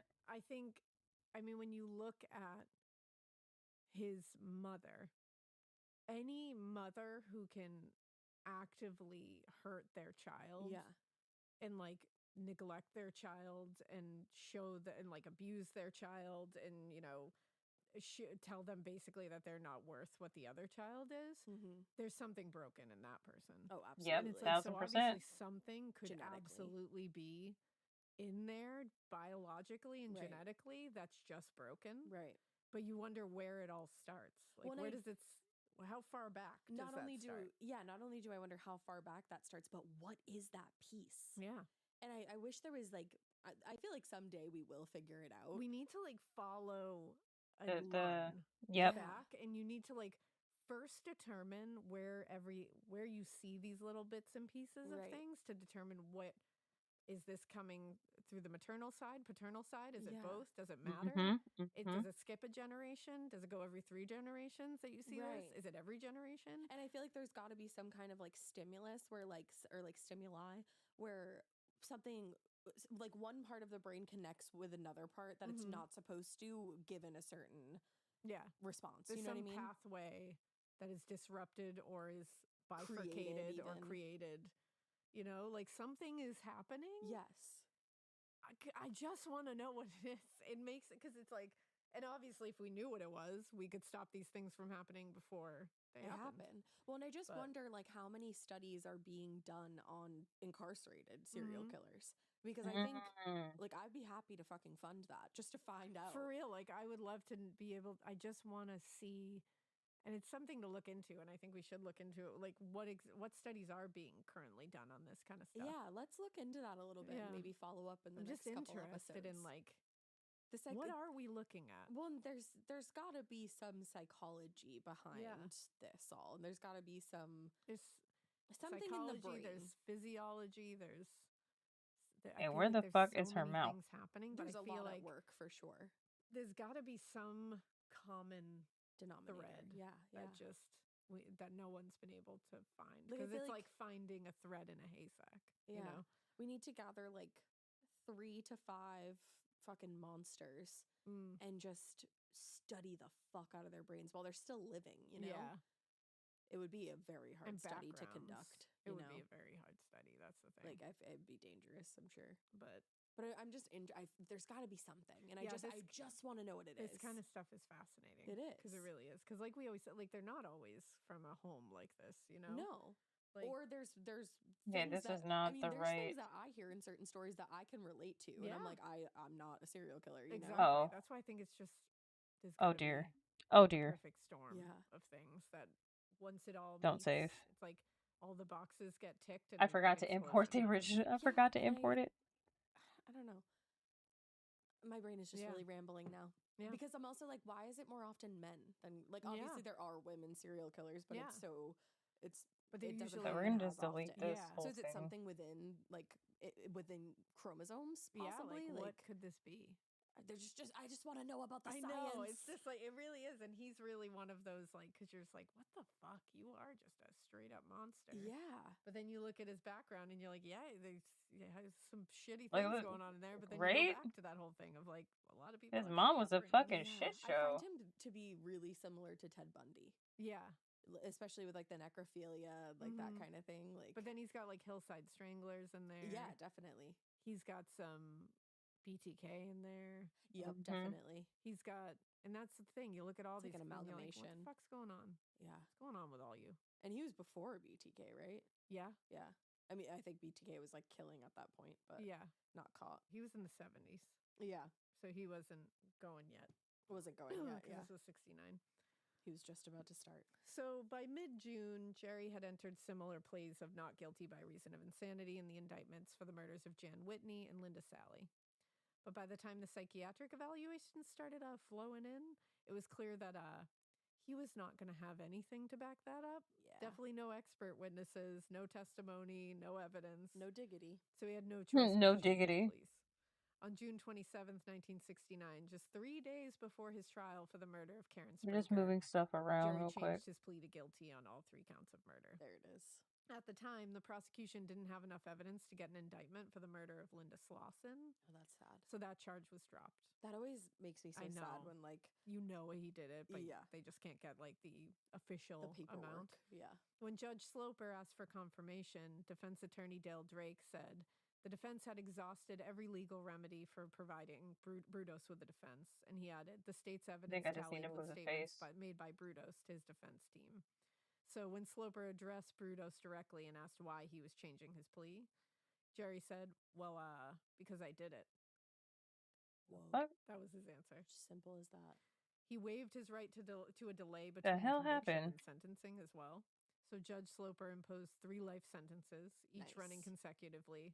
What putting Brudos in jail happened? for the rest of his life? Good. On July 28th, Oh. just 1 month after he was sentenced, the body of Jane Whitney was discovered, tied to a piece of railroad iron submerged in the Willamette River. That same day, the prosecutor's office released a statement to the press saying, although he had confessed, they would not be pursuing a case against Brudos for the murder of Linda Slauson. They said, we have no substantiation, so they just were having trouble getting the pieces together. He confessed to it. Yeah. Unfortunately, and this is really heartbreaking, Linda Slauson's remains were never recovered. And They probably Brudos got eaten up. refused to tell investigators where he had disposed of her body. What a douche.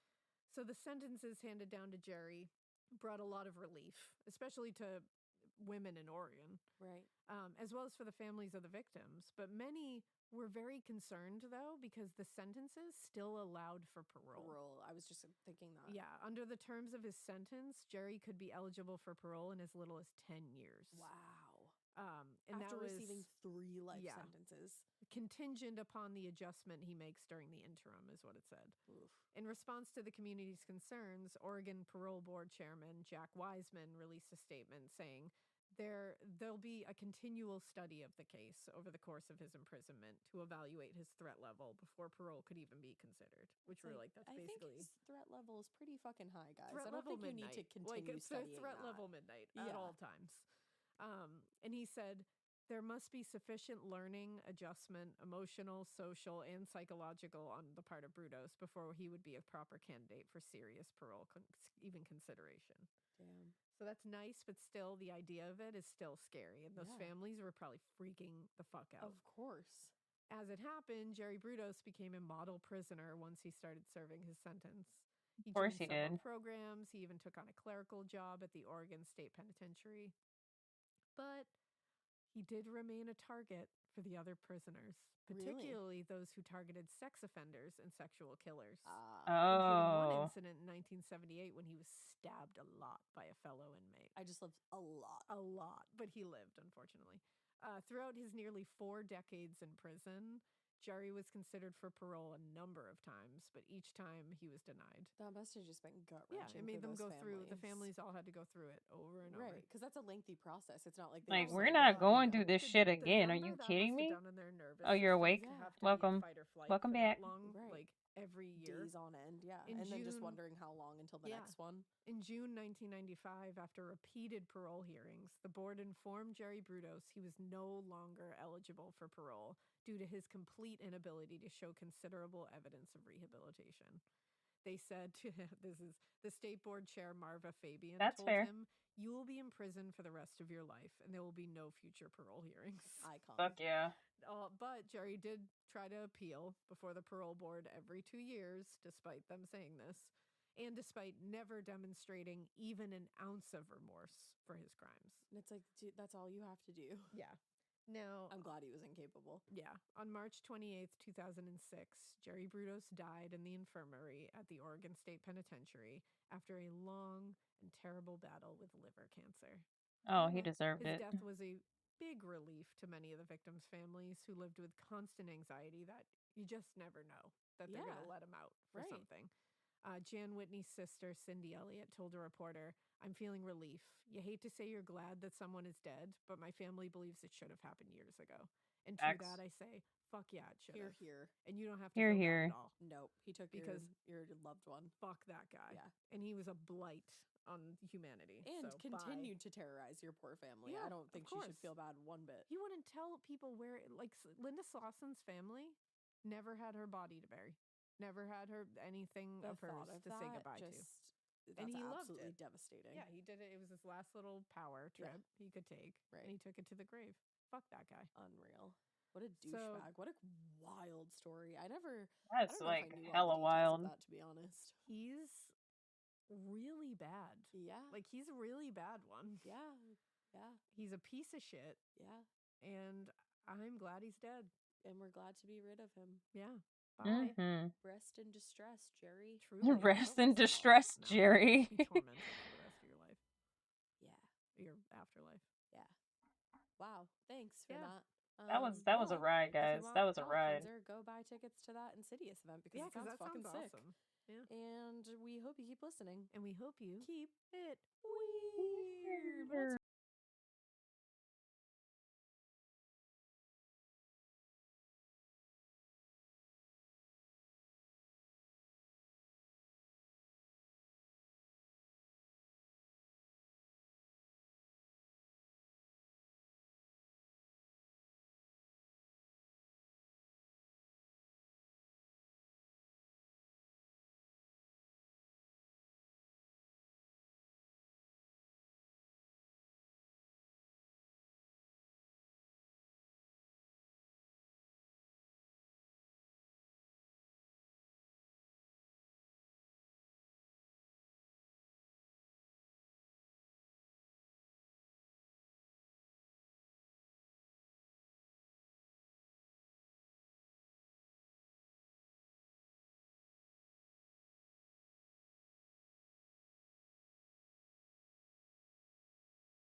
Better.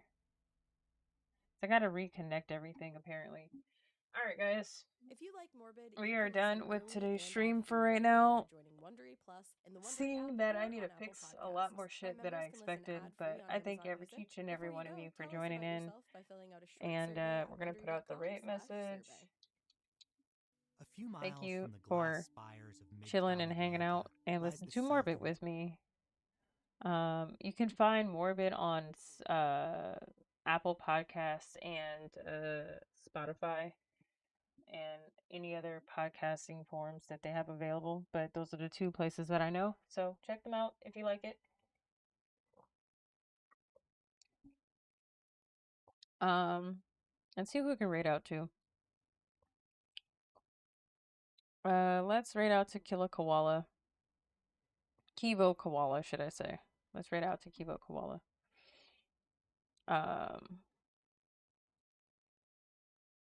So let's see. So, oop, wrong chat to type in. So I'll see you guys next Monday. We're gonna continue with painting the art commission and keep a lookout for any upcoming posts. We already have a post available and up on YouTube and YouTube Shorts and Reels out on my Instagram and YouTube. And also feel free to sign up for our emailing address. If you go to my beacon.ai /studio maki, you can get access. Actually, here we go. I'll just put my socials in here. Sign up for the email. You get additional perks and any additional perks, and also a weekly inspiration expansion flow that allows you to expand on your creativity, and you will get behind the scenes access to upcoming events and projects plus other perks. So please sign up for that emailing address and get on it. But yeah, we'll keep up with everything else as much as I possibly can. But thank you guys for joining. And we're going to rate out to Kivo Koala. They are working on another art piece in Procreate, which is looking really pretty. But yeah, I'll see you guys next week. Copy the rate message and let's get our butts out of here. Love you. Bye. Forest. In 2021 and